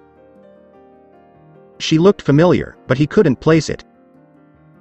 It was too late to stop his attack, and the girl was dealt a mortal slash attack, with massive blood gushing out of her body. "Sasama!" exclaimed Amaru as she dashed towards her friend. Naruto didn't have time to think about the situation because a muscular Shino appeared next to his left spot, his blind spot. He jumped instinctively, and the Sky Marshal followed him and delivered a powerful attack. Super Revival Fist. Shino slammed two dark orbs into Naruto, shattering his body armor. As he flew backwards, the Leaf Jonin coughed up blood. The Sky Leader drew his Tonto from his back pocket and aimed it at the blonde Jinchuriki's neck. Naruto managed to move his neck to avoid being decapitated, but his arty was cut and blood gushed out. "Retaliation for what you did to me, bitch." Shino grinned as he finally exacted his revenge on Naruto for what he did to him several years ago when he was a Kumo ninja hunting him. The Sky Leader clasped his hands for 2 seconds before facing the Leaf Ninja. Darkness Energy Wave. A massive dark Charka beam was directed at Naruto, who was flying through the air. The blast sent the whiskered blonde to the hole where the Karen rescue team had infiltrated. Shino smiled once more as the Kyuubi brat was blasted from Anchor Vanshin. He was bleeding profusely and was about to die. "I am the one who assassinated the Golden Slayer." "Your arrival is impeccable, Shino," Orochimaru said to his deputy. "With the pesky Kyuubi brat out of the way, we can resume our war with Konoha." "Indeed," the Sky Marshal replied emotionlessly, walking apathetically past a crying Amaru who was attempting to save a mortally injured Sasama. He went with the Supreme Commander. "We have 2 hours before the Leaf's reinforcements arrive, and they are massive. My engineers and technicians are repairing the skyships as quickly as they can, and in the worst-case scenario, the Gravemaker's Jonins will airlift them to fight another day. The airlift is unnecessary. Let us return to the bridge and use the Yamato cannon to wipe the Uzumaki Manor off the map." "There's no need to fire the cannon at the bridge," said the Sky Marshal. Sannin the Snake turned around and faced the Sky Leader. "You mean you've..." Shino slammed his hands into Orochimaru's chest, each holding a dark orb. "Before I destroy the Uzumaki Manor, there is something I must destroy." "You..." "Erg." Orochimaru was launched into the air until he collided with a wall. The wall had cracked, and debris had fallen on him. Shino returned to his Proto Copyright Ga copyright. "Controller, Amaru." The Sky Kunoichi nodded and quickly gave him a Yamato cannon controller, the same device Orochimaru used, before went back to heal her best friend. The Sky Marshal smiled as he held the device. "Whoever destroys the Uzumaki Manor and is credited with victory over Konoha will be the absolute supreme commander of the Neo Combine," he said, gritting his teeth as he looked at the downed Sannin. "Your obsession with the Uchihas nearly cost us this war. We had 60,000 ninjas and samurai mercenaries and many advantages, such as my sky air superiority and the Millennium Demon Satori, but now we're losing, all because of you. You didn't send reinforcements to the ground in the first place because you wanted to capture Sasuke Uchiha, and now we're losing grounds, even the left section is at risk as Kono." "Lord Orochimaru," Sasama muttered, concerned for her master. She had witnessed what had occurred. She was still severely injured. Imaru pushed the Fuma away as tears streamed down her cheeks. Sasama. You don't have to be loyal to this snake bastard any longer. He used you as a human shield against the Golden Slayer, and he's also responsible for our Kimimura's capture and your brother's dire situation on the ground operation. Once Master Shino is Supreme Commander, I'll persuade him to let you, Kimimaro, your clan, and friends join Sky Country. The Sky Kunoichi was worried about her sister wife being near Orochimaru. That snake bastard was furious that Sasuke Uchiha and Hinoka Uzumaki, as well as Makoto Uchiha and Karen Uzumaki, had escaped. The Sound Kunoichi had done everything he could to aid in their capture, but they escaped right under his nose. If Orochimaru wanted to blame her, he'd have to go through her brother Arashi, their fiancé copyright Kimimaro, and herself, who was Sky Marshal Shino's Proda copyright Ga copyright. But her worst nightmare came true. She wished she could kill that snake bastard, but she couldn't, so she hoped her master could do her a favor. When I destroy the Uzumaki Manor with the Yamato cannon, Konoha will surrender, and I will become the undisputed supreme commander of the Neo Combine, Shino said as he prepared to press the Yamato cannon controller device. Orochimaru chuckled darkly, surprising Shino and Imaru by his survival following the devastating attack. I am the absolute supreme commander, and the Uzumaki Manor is mine to destroy, the Snake Sanin said, motioning his right hand for his Kusanagi sword, which Naruto had knocked away and was now behind Shino. The Sky Marshal charged towards the Sound Leader, unaware that the Kusanagi sword was coming straight at his head. The Kusanagi sword appeared from behind Shino's eyes, making a wet sound. The sword had been dipped in extremely potent and virulent anti-Jinchuriki poison. It has the potential to paralyze powerful Jinchuriki Naruto and to kill a normal person. Master Shino no. Imaru screamed helplessly as she watched her master collapse to the floor, lifeless. Orochimaru's mouth opened wide. The snake Sanin regurgitating himself freaked Imaru out. It was unexplainable, like cloning himself, but his injuries and clothes were completely restored. The Sky Kunoichi stood helpless as the Sound Leader strolled over to the Yamato cannon controller. He pressed the button and was relieved to hear the computer's announcement from Anconvention. Yamato cannon counts down 30 seconds to fire. 29. 28. 27. Another button was pressed by the Sanin, which broadcasted the countdown to Konoha. Screams and cries could be heard below, which was music to his ears. With a malicious smile, he turned to Imaru, the witness to Shino's murder. What should I do with you, Kukuku? Imaru took a kunai from her belt and pointed it at her throat. I'd rather die here now than become your guinea pig for your sick experiment in search of immortality, you damned angel of death. She looked at an unconscious Sasama, tears streaming down her cheeks as she remembered the happy times she shared with Kimimaro and Sasama. Her dream of starting a family with her love and best friend was now a distant memory. The computer of the Anconvention continued its announcement, 12. 11. 10. 9. Kaboom! Anconvention was trembling violently, and Orochimaru was on the verge of collapsing. Failure. Yamato cannon offline, said the computer. Repair technician teams have arrived. What's going on? Orochimaru and Imaru wondered. There was smoke everywhere because an orange-red beam was destroying everything in its path, and there was a silhouette in the smoke. The silhouette fired 9 beams at Snake Sanin, who deflected them. When the silhouette got closer, it revealed Naruto Uzumaki Namikaze, whose sapphire eyes were cold and murderous. You're alive! Exclaimed Orochimaru and Imaru. Naruto had received all but one of Sasuke Uchiha's bloodbag scrolls, and the blonde had used 2 of them to replenish the blood he had lost in the fight with Shino. The chakra beams vanished when Naruto re-entered the arena, which had been set up to prevent him from using ninjutsu and his Jinchuriki ability. Without saying anything, the Golden Slayer charged like lightning, leaving a trail of broken tiles in his wake.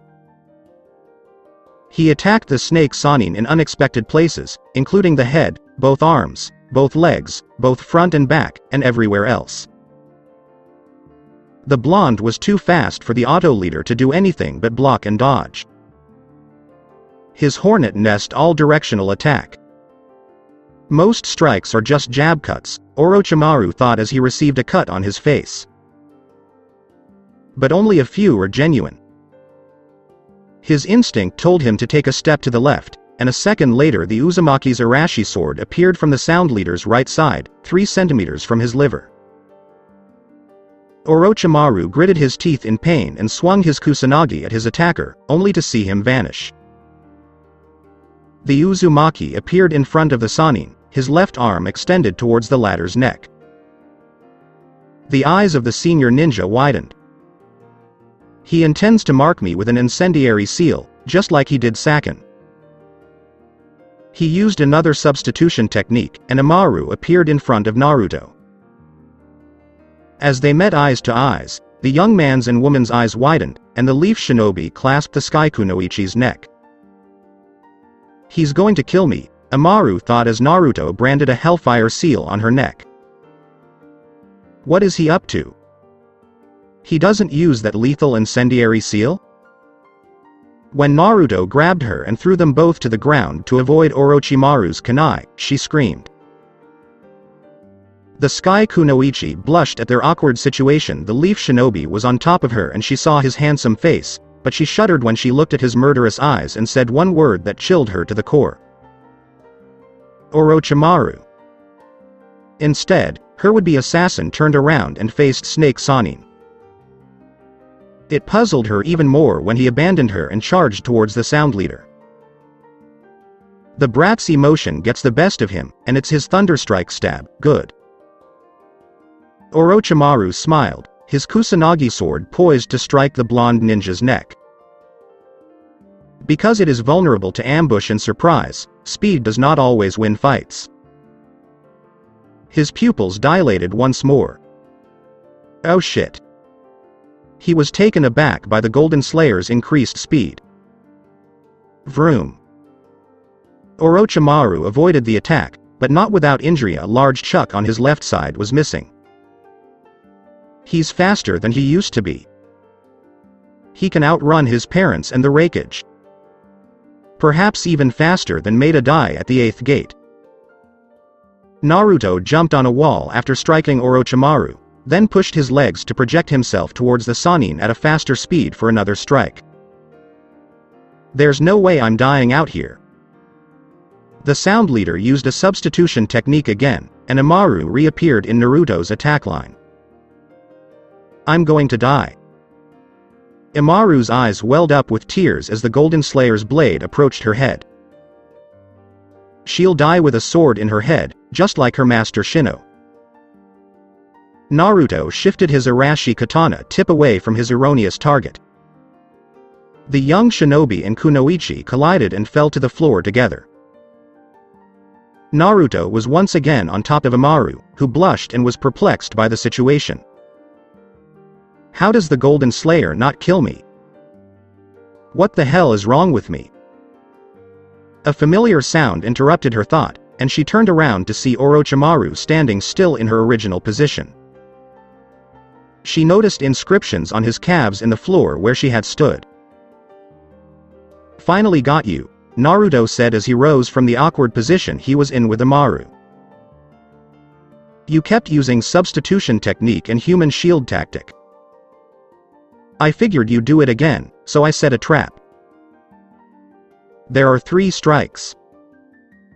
The leaf ninja used glue fuinjutsu while on top of the Sky Kunoichi, with his palms on the floor. When he was caught trying to sneak a peek at Naruto and Hinata's hot spring activity, even Jiraiya couldn't avoid the fuinjutsu. Naruto witnessed and heard what had occurred between Orochimaru, Shino, and Amaru. He approached the ensnared snake Sannin. "Release me, Kyuubi brat," demanded Orochimaru, only to be punched hard on the left cheek by the Golden Slayer. The snake Sannin had no choice but to stand still and receive a large bruise as a result of the glue fuinjutsu. Naruto used his right hand to choke snake Sannin's neck. "I had heard rumors about your inhumane cruel experiments when I was Kumo Anbu. Many innocent people died excruciatingly in your experiments, but I did not know the purpose. I always thought they were for Danzo until this Sky Kunoichi said they were just for your own search for immortality." The young Uzumaki seal master took out a kunai and stabbed it at the Angel of Death's sternum while choking him.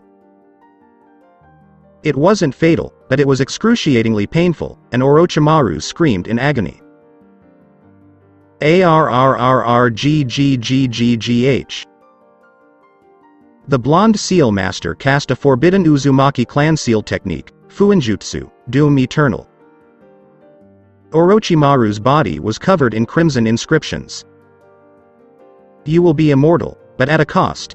You will live forever in this Fuinjutsu and be disemboweled and dismembered by your victims, just as you did to them. You will be fully healed, and you will be able to continue enjoying the next disembowelments and dismemberments. It's like Tsukuyomi from Uchiha, but much worse." The Angel of Death exclaimed in horror. "No. No. Don't do it.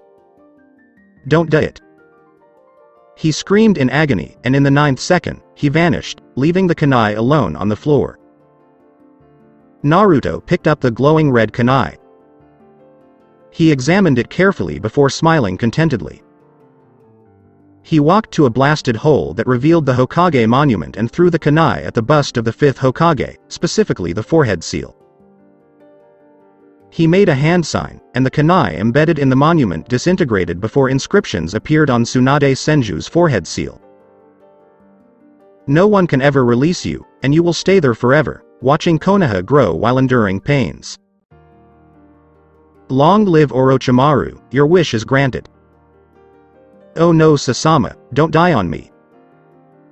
Amaru was doing everything she could to help her sister wife recover. Curse Orochimaru. If he hadn't interrupted my healing, she might have survived, but now she was dying. Sky Kunoichi's tears fell like a waterfall. She froze when she heard footsteps behind her. Is she going to make it? Naruto inquired, concerned. Amaru sobbed and shook her head. Although the man next to her was responsible for mortally wounding Sasama Fuma, she blamed the snake Sannin, who used her best friend as a human shield to withstand the Golden Slayer's attack. The Leaf Ninja was their adversary, but she didn't seem threatened. He could have killed her at any time, even without the seal on her neck, but he didn't, which perplexed her. Naruto took a white scroll with a red cross on it and rolled it out flat. "Hey!" Amaru exclaimed as she watched Naruto support Sasama. "Stop. You're going to kill her." The Konoha shinobi said nothing and gently placed the mortally wounded Fuma Kunoichi on the flat white scroll, then vanished. Amaru was shocked. "What are you doing?" screamed the Sky Kunoichi. The blonde Uzumaki silenced her with a cold glare. "This is a medevac Fuinjutsu scroll. It will place your friend Sasama in a coma, and I will persuade Lady Tsunade, the world's best medica, to treat her. It is the only way to save her." Amaru was crying with relief. "Why are you doing this to us? We are enemies. Why are you doing this to us?" In deep thought, Naruto closed his eyes. "Your orange-haired pal reminds me of someone I was unable to save. 6 months ago, 2 months before Kurama revealed the truth about his parents' deaths to Naruto.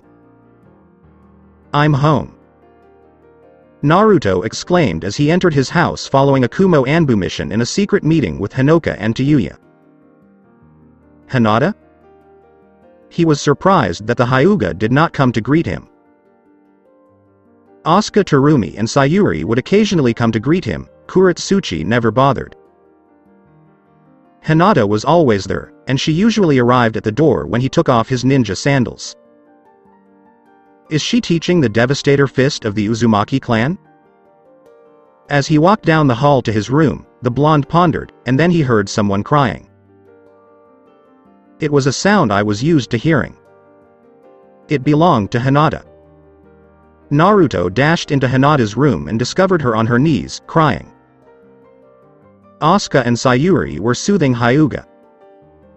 What happened? The Namikaze demanded angrily. Did that hospital incident occur again, where someone sexually harassed Hinata? I'm going to sever his balls. Kuretsuchi approached Naruto with a sad expression. She was usually proud and tough. We found out an hour ago that Hinata's best friend Riko died after giving birth to a child. The blonde's eyes widened and his knees sagged. This is the 9th time Hinata has lost a friend, and Riko is her best friend. He knew all of Hinata's friends, especially Riko, whom Hinata had grown up with at the slave and breeding program facility. Riko had orange hair and brown eyes, and she had a kind heart that encouraged Hinata to endure the facility's sex slave training. A Golden Horn Force member kidnapped the girl in order to breed powerful next-generation ninjas. Another friend died as Hinata's tears fell like a waterfall. Someone hugged her from behind without saying anything, and she recognized the person immediately through smell, skin touch, and his arms wrapped around her chest. Naruto Namikaze was the person who raised her for her first 3 years and saved her from the slave and breeding program facility. The Hyuga became terrified as well, knowing that she and Naruto would have to produce children for the damned Hidden Cloud Village. Will I meet the same fate? Everything will be okay, Naruto assured her, because I decided to execute our escape earlier. We will leave here in 4 months on Kumo Foundation Day and we will take those in the facility with us. The blonde looked at the shocked girls. We return to our villages, bring our armies to the Kumo's gates, and free those who are enslaved. Today's date. The critically injured Sound Kunoichi resembled Riko. Riko's death prompted Naruto to speed up his escape plan, despite the risks. It was a miracle that his team succeeded, with only the Kumo R&D Center objective failing. Everyone in Konoha praised him for his well-executed plan, with the exception of Danzo Shimura, who criticized it because he refused to kill his Kumo Jinchuriki teachers, whom he regarded as elder brother and sister. Why? We are adversaries. What are you doing to us? Imaru questioned Naruto's decision to place her best friend in a medevac scroll, thereby saving her life. Naruto locked his gaze on her. Yes, we are adversaries, but even adversaries can show respect. Your leaders turned us into enemies, but they're all gone now, and I've had enough killing for one day. He sighed and closed his eyes again. Imaru wept and fell to her knees. There were numerous deaths, destructions, horrors, tragedies, and aches and pains. The killing has to stop right now. I give up. Naruto was shown a device by the Sky Kunoichi. This enables you to broadcast your messages over the Anchor Vanshin's public address system. The war must end immediately. Please allow me to speak first. Before speaking, Imaru mustered all of her courage. Special Jonin Imaru is Sky Marshal Shino's right-hand woman to all Neo Combine personnel. Supreme Commander Orochimaru and Sky Marshal Shino have both been killed, and with the deaths of the Raikage and Gravemaker, as well as the loss of many lives, we can no longer fight. I implore you to give up right now. The Sky Kunoichi handed the communicator to the Golden Slayer, who began his speech. Naruto Uzumaki Namikaze is the Leaf Elite Jonin and future daimyo of Neo Whirlpool Country. As Sky Special Jonin Amaru stated, "I've taken out the Neo Combine Supreme Commander Orochimaru and Sky Marshal Shino. The last Neo Combine leadership is gone, so fighting is pointless. To those who have committed war crimes such as rape, looting, murder, and burning, I recommend you surrender now, because if you escape, I will track you down and mail your head to the Hokages, along with your cock in your mouth." Then he unleashed a powerful killing intent on Anchor Vanshin across the village above. The Uzumaki Manor, 1700. He completed it. It was done by the child. The fifth Hokage burst out laughing. Orochimaru has been defeated by Naruto Namikaze. Yeah. Everyone cheered, and many raised their hands or weapons in victory. Alright. Others fell to their knees and clapped, tears streaming down their cheeks as they thanked Kami for answering their prayers. "Thank you very much. Thank you very much. Thank you so much. Fu, stop attacking Ankon Vanshin with your shadow swarms." The Nanabi Jinchuriki was informed by Hinata Hyuga. Naruto was still in the sky-flying fortress, and destroying it was pointless. Sure. With a smile and pride, the Byakugan princess looked at the Neo Combine flying fortress and thought about her love. "Excellent work, Naruto. We did it. We finally beat the storm." She smiled when she turned around and saw her older cousin kissing Tayuya in a corner. The brigade another commander was doing the same thing with her XO. "Dear Lady Hokage," Anbu Cat informed us, "we continue to receive reports of thousands of Neo Combine soldiers surrendering to our units. So does the entire Zone 4 Sound Force. We triumph, and my clan is safe. Thank you very much, Naruto." Sasuke Uchiha smiled as he looked at Sakura Haruno. "Commander Naruto's infamous brutality has weight. It convinces the enemy to surrender." "Yeah," the Pinkette replied, albeit with a sad smile, remembering her deceased aunt, who was executed and paraded in a gruesome manner, but the ex-counselor committed unforgivable treason. War criminals, in particular, would rather face the Hokage's justice than the commanders. "Finally, we win." Some ninjas began to rejoice. "We won thanks to the Golden Slayer." "No, not just yet." The fifth Hokage spoke up, her tone authoritative. "There are over 40,000 surviving Neo Combines, ninjas, and samurai. Some may refuse to surrender and fight to the death, so keep your cool. Those who refuse to surrender must be killed." Hi. Everyone obeyed their Hokage's command. "We'll establish a POW camp outside the village walls. I want the prisoners of war to be well treated. There will be no mistreatment, not even for war criminals, or you will have a difficult time explaining your war crime to me and Naruto." Hi. The Konoha ninjas recognized the order as well, and they were well aware of both the Slug Sanin's and the Golden Slayer's wrath. Hinoka sobbed in another corner, and the Hyuga heiress heard her. "She is in mourning for Aoba." Tayuya noticed it as well and stopped kissing Neji. Takuma Hyuga was doing everything he could to console her. Hinata and Tayuya started walking over to Hinoka to assist her as well. "We win the war in order to avoid annihilation, but at a terrible cost. Many wounds, both physical and psychological, will never be completely healed. There is a long way to go. Somewhere other than Konoha. A simple act of kindness can earn you lifetime loyalty." It was well demonstrated by Sound Ninja Gozu, who risked his life to protect his leader Gurren. When he was dying of thirst, the Crystal Mistress gave him a jar of water, which earned his loyalty. He was now carrying his severely injured and unconscious team leader Gurren far away from the war zone, and the war had been declared over. Team Gurren was reduced to 2 members, him and the leader, while Kagiri, Kiho, Nurari, and Renji were all slaughtered. 90 minutes ago, Team Gurren faced an onslaught of the Golden Slayer's shadow clones at the Hokage Tower. When Gurren used her crystal release jutsus, those cage buncheons became enraged and focused on her for unknown reasons. Despite being a powerful kunoichi, the angry shadow legions overwhelmed her and attacked her relentlessly. Before others came for her life, a shadow clone struck her face with wind claws, leaving scars on her beautiful face and blinding her left eye. It was thanks to Gozu that she was rescued.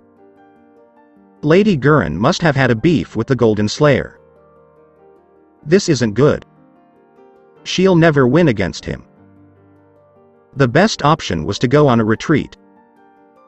Gozu was unconcerned about his teammates, the war, or even Orochimaru. He was only concerned about Gurren's well-being. The Golden Slayer's words were serious, and the Sound Ninja had no doubt he would go after his mistress. He's on his way to Rice Country, the first sound base, to retrieve Yukimaru, whom his mistress adored. He'd also take enough money from the base to keep them hidden for a long time. Zone 3, Route Headquarters. What on earth is this? Darui, Karai, and Nigai all yelled in surprise. Danzo Shimura's scroll's seals created a creeping black twister-like shadow that absorbed everything in front of him. It's like a black hole in space from a science fiction film they saw. Any weapons or ninjutsu thrown at this shadow twister were rendered ineffective. Hundreds of Kumo ninjas were dragged into it while screaming in terror, much to the chagrin of the Jonins. Every second, hundreds of Kumo ninjas were pulled into the shadow twister. No. Retreat for everyone. Darui ordered, but it was pointless because the escape routes were clogged and the shadow twister grew extremely quickly. There was no way out for all 3,000 cloud ninjas in the root bunker. The expanding shadow twister reached the ceilings and absorbed them, as well as the earth and concrete above. It will reach our people from on high. Darui turned on his radio, unaware that Kurama's Chaos Fuinjutsu had disabled all electricals in the area. Please leave. The shadow twister quickly absorbed the 3 Kumo Jonins, who were quickly followed by other cloud ninjas. The entire 8,000-strong Kumo army inside and above the Root HQ was sucked into the shadow twister 9 seconds later. The twister reappeared, and inscriptions appeared on Danzo's scroll. The Leaf Elder sighed in relief and frustration as he picked up the scroll. Danzo and his allies were about to take over the Konoha command when they were interrupted by a massive Kumo force looking for blood for their slain Raikage. The Leaf Elder's small army, which included the Fire Royal Guards, was overwhelmed, and he had no choice but to use the 8-symbol Devourer Sealing, a powerful Fuinjutsu created by Kushina Uzumaki. Unlike the reverse 4-symbol sealing on his body, which could cover all directions, this Devourer only attacked from the front. But the Devourer Fuinjutsu wasn't a one-way street. When Hizashi Hyuga raided the 4th Hokage's estate and stole the couple's secrets, the root leader acquired it along with the Hiraishin Jutsu. This seal can only be used once, and I only had one, but we're running out of time. Danzo considered his use of his valuable Devourer Fuinjutsu. However, I'll have him make more Army Destroyer Fuinjutsu for me. After all, he is Kushina's son. The boy will carry out my orders. Especially if he manages to capture the Hyuga girl.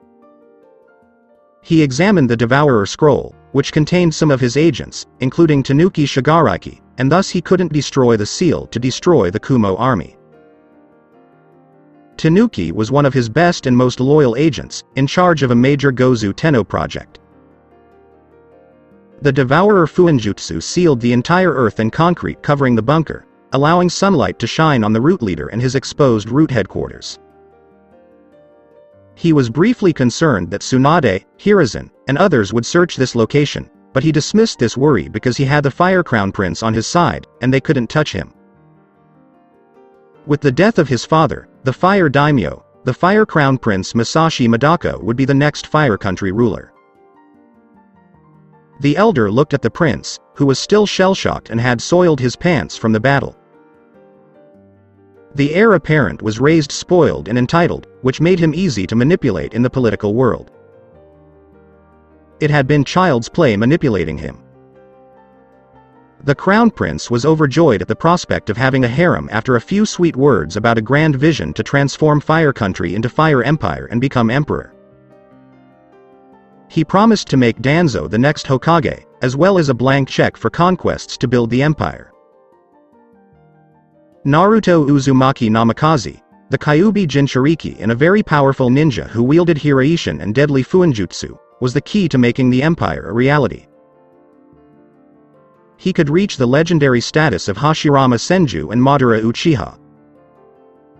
Hinata Hyuga, his lover, was used to control him. The caged bird seal could be used to control the Hyuga princess. The Shimura then looked at Hideo Hyuga, the High Hyuga elder who, like the other two elders, had survived the battle. To control Naruto, he needed Hideo to seal Hinata. His loyalty had been bought with the Hyuga and Uzumaki clans' leadership, control over the village's police force, and the land of Whirlpool. However, because the elder's eldest son and many other traditionalists were killed in the Kumo's onslaught, the Hyuga was supposed to be disheartened, but the root leader knew he wasn't. Hideo is the type of person who would sell his family for a good price in order to further his own personal interests. He could console himself by thinking that their deaths are for the good of the clan. If he makes any more demands, I need to keep an eye out for him. What exactly is Fuinjutsu? Hideo Hyuga inquired. It's so strong. Danzo agreed with a nod. They saw my devourer Fuinjutsu. Luckily, I have a Yamanaka here. I'll have Fu erase their memories later, even these Hyugas. The devourer Fuinjutsu is solely mine. He counted his forces and discovered that approximately 750 ninjas and samurais remained alive, along with his 500 agents and 250 fire royal guards. It was only half his original strength, but it was enough as long as he had the prince on his side. Many fire ministers were also killed. Their positions would be filled by inexperienced politicians chosen by the root leader. The only requirement for his politicians was obedience, and he had plenty of dirt on the corrupt and inept politicians who would obey him.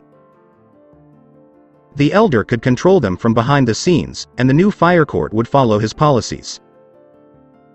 Danzo, Lord. You must pay attention to this. A root agent brought a radio and played it. As Sky Special John Inamaru stated, I have dispatched the Neo-Combine Supreme Commander Orochimaru and Sky Marshal Shino.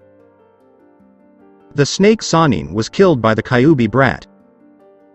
Hideo Hyuga exclaimed in disbelief before becoming enraged. And the Neo-Whirlpool country's future daimyo. How dare he assert Whirlpool's independence? The Hyuga clan, which he would rule over, should own the land of Whirlpool. Naruto and Amaru's statements were repeated to persuade the Combine soldiers to surrender, so they turned off the radio when they'd had enough. The Leaf Elder was equally skeptical. He closed his eyes for 3 seconds and couldn't feel Orochimaru. It's true, Orochimaru has vanished. The boy took out the Snake Sanin, unbelievable. He then turned to face everyone. Now was the time to go to the Uzumaki Manor and seize command from the Senju princess. The war was nearly over, but the returning Kakashi and Asuma battle groups, along with assistance from the other villages, were still on their way. Suna, Kiri, Iwa, Taki, Nadeshiko, and others provided invaluable assistance. Danzo Shimura could see these forming a larger alliance than the Neo-Combine.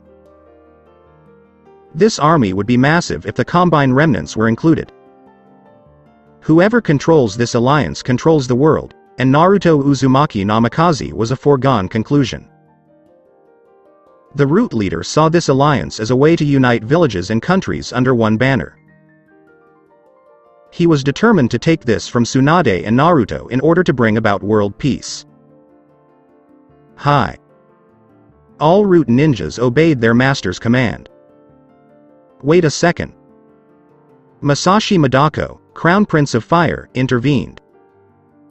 Let me change my clothes first. I can't go to Uzumaki Manor in this state, especially since Hinata Hyuga is there. When she sees me in this, she'll laugh. As he motioned to his ruined attire, the prince said. He needed to dress appropriately for the future ruler of the all-encompassing Fire Empire, but everyone here knew he was implying his pissed and soiled pants. Your Grace. We must act immediately. Danzo spoke in a dangerous tone, his cane trembling violently. He pointed his cane at one of his fallen ninjas. If you feel the need to take his outfit, we must go to the Uzumaki Manor. The elder's patience was wearing thin, and wasting 1 minute was extremely taxing. The prince made a shaky motion with his head. I'm not going to wear a grunt's, let alone a dead one's. I need to dress like an emperor, not like a common peasant. I want Hinata Hyuga to see me triumphantly defeat the Neo Combine and fall in love with me. My spare silk robes must be among the ruins here. Danzo. I want your ninjas to track them down. The Konoha's darkness appeared in front of the Fire Crown Prince, who was taken aback and slapped across the face. Danzo's patience was the straw that broke the camel's back.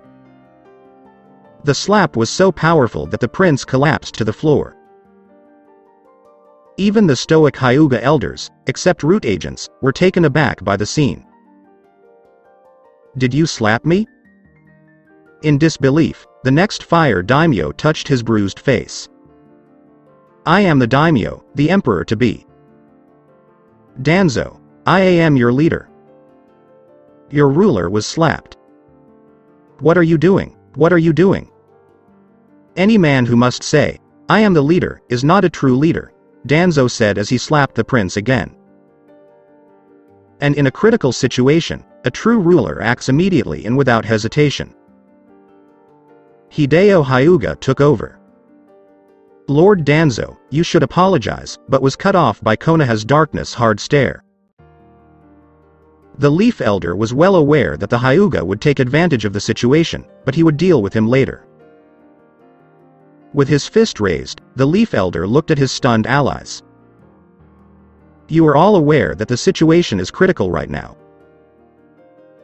The 60,000-strong Neo Combine is surrendering, and we must seize command from Tsunade immediately so that we can begin to build an empire with the tailed beasts of the Kyuubi, Nanabi, and Ichibi. We must seize both Anchor Vanshin and Sky technology. But now, for petty reasons, this spoiled Prince Charming is ruining this once-in-a-lifetime opportunity. Everyone is moving. A small squadron of 9 Sky Dragons flew over them in 3x3 delta formation, casting several large shadows on the group. When the carryalls dropped Iwa Mayhem bombs on them, people's eyes widened. Boom, boom, boom. Boom. The Sky Dragons returned and carpet-bombed the exposed underground root headquarters once more. Kurama also activated Uzumaki's explosive havoc and mined lotus seals on the floor at the same time. Many people were killed in the explosions, and the root underground HQ floor collapsed, creating a large sinkhole. Many people fell into the abyss, including some root ninjas, who screamed as they died. We're going to crash and blow up these aerial vehicles, Kurama. Green, the shadow clone, told the tailed beast. Naruto's Green Legion had hijacked the sky carryalls for the Karen rescue mission, and they were now being used to eliminate the threat to Konoha from within. Everyone is either dead or dying, including the Hyuga elders, but you always manage to survive, Danzo Shimura. Kurama took note of the situation. Said person was alive, but severely injured and bloodied. His right arm with Sharingan was severed, and the bandages covering his face fell off, widening the fox's eyes. Mangekyo Sharingan? How the hell did he get it? Kyuubi no Kitsune roared in rage. With wind claws activated, he used black to charge towards Konoha's darkness. The fox agreed with the elder that you should act quickly in a critical situation, and he was going to terminate the root leader right away, even if it meant exposing himself. The floor on which Black was standing also collapsed, and the shadow clone fell into the abyss. Shit. Kurama cursed, but Black threw a three-pronged kunai into the air and the fox summoned someone to finish the job. He and Black would eliminate any surviving survivor in the abyss. A minute later, Naruto Namikaze appeared in the destroyed Root HQ, next to the Hiraishin kunai. He'd put on more body armor, drawn his katana, and was on high alert. Kurama had warned him about Danzo's Mangekyo Sharingan. He quickly scanned the surroundings and noticed the elder, who was severely injured, sitting in a corner. Decapitation by thunderstrike. The blonde dispatched Konoha's darkness with a lightning-fast one-hit kill before the latter could use his Mangekyo Sharingan on him. His Arashi sword was stained with blood. The root leader's head slid away from his shoulders and rolled to the floor a split second later. Poof. The blonde's head was taken over by someone she didn't recognize. It's a body double. A pair of hands emerged from the ground and grabbed Naruto's legs. The blonde's legs went numb. Seals for binding. They are, in fact, self-cursing seals. He stabbed the ground with his Arashi blade, and blood poured out. Two badly injured root agents appeared on each side of the Jinchuriki and grabbed his arms. Naruto activated his wind armor dual mode, and its razor-sharp defense shredded the enemy's hands and faces, killing them instantly. Missions were more important than their own lives to root ninjas, and these two had completed their final mission for their master. Danzo Shimura appeared in front of the blonde, wearing the same wind armor that rendered the latter's defense useless. While his Mangekyo Sharingan was spinning, he held the young ninja's neck with his left hand and drew his face closer to his. You are mine. The Konoha's darkness thought his golden opportunity had passed him by, along with his army and allies, until that Hiraishin kunai landed in his headquarters. He knew who was coming and dispatched his few able-bodied agents to prepare for his arrival. He could still wrestle the command from Tsunade and Hiruzen with his Kyuubi Jinchuriki and without the Crown Prince if he could gain control of the boy with Shisui Uchiha's eye now and here. At long last, you're mine. Danzo grinned as he performed the Mangekyo Sharingan Genjutsu on his prized Kyuubi Jinchuriki. He was perplexed, however, by the boy's lack of Genjutsu reaction. Suddenly, the elder dropped to his knees, his heart severely weakened, followed by his entire body. He noticed inscriptions on his left hand and followed them back to his left chest. You are already dead, Danzo Shimura, Naruto said coldly. While attempting to cast a genjutsu on the root leader, the Uzumaki Seal Master performed a fuinjutsu on his chest, sealing both his blood and chakra flows. The Konoha's darkness critical organs, including his heart, stopped working in the next second. He collapsed, his left chest clenched. Before falling to the ground, Naruto beheaded Konoha's darkness with the Arashi. For the sake of the village, Naruto Uzumaki Namikaze sarcastically said to Danzo's head. The blonde took the elder's head and placed it in a storage scroll before searching his body for the Devourer Scroll, which sealed the Kumo army. Darui and many other Kumo ninjas were his friends, and he saw no reason to fight them. I'll get you out, but I need to use you as a bargaining chip with the Hidden Cloud Village. Help. Please. Please assist me. I don't want to perish. The blonde's attention was drawn to a voice. He went to the source and discovered it belonged to Fire Crown Prince Masashi Madako, who was trapped beneath the rubble. His situation was dire. The floor beneath him was about to collapse, causing him to fall into the abyss and perish. There were moans in the area, and there were still some survivors. The Golden Slayer flicked his fingers, and the Grey Legion that had fled the Devourer reappeared, armed with Kumo weapons. "Leave him to me," Naruto said to his shadow clones, who passed him and went to mercilessly finish off all the survivors in the bunker. The Crimson, Red, and Scarlet Legions had also arrived and were stationed around the perimeter as lookouts. The prince was in tears. "I don't want to perish. I don't want to pass away. I have a lot on my Platea Fire Empire." Hinata Hayue. He heard footsteps and saw Whirlpool's heir approaching. "You. I command you, Naruto Uzumaki Namikaze, to pull me out of these ruins." In his usual regal and authoritative tone, he said. The Uzumaki's expression darkened further. "You should be more polite and say, 'Please,' says the teacher." He squatted down and stared coldly at the entrapped prince.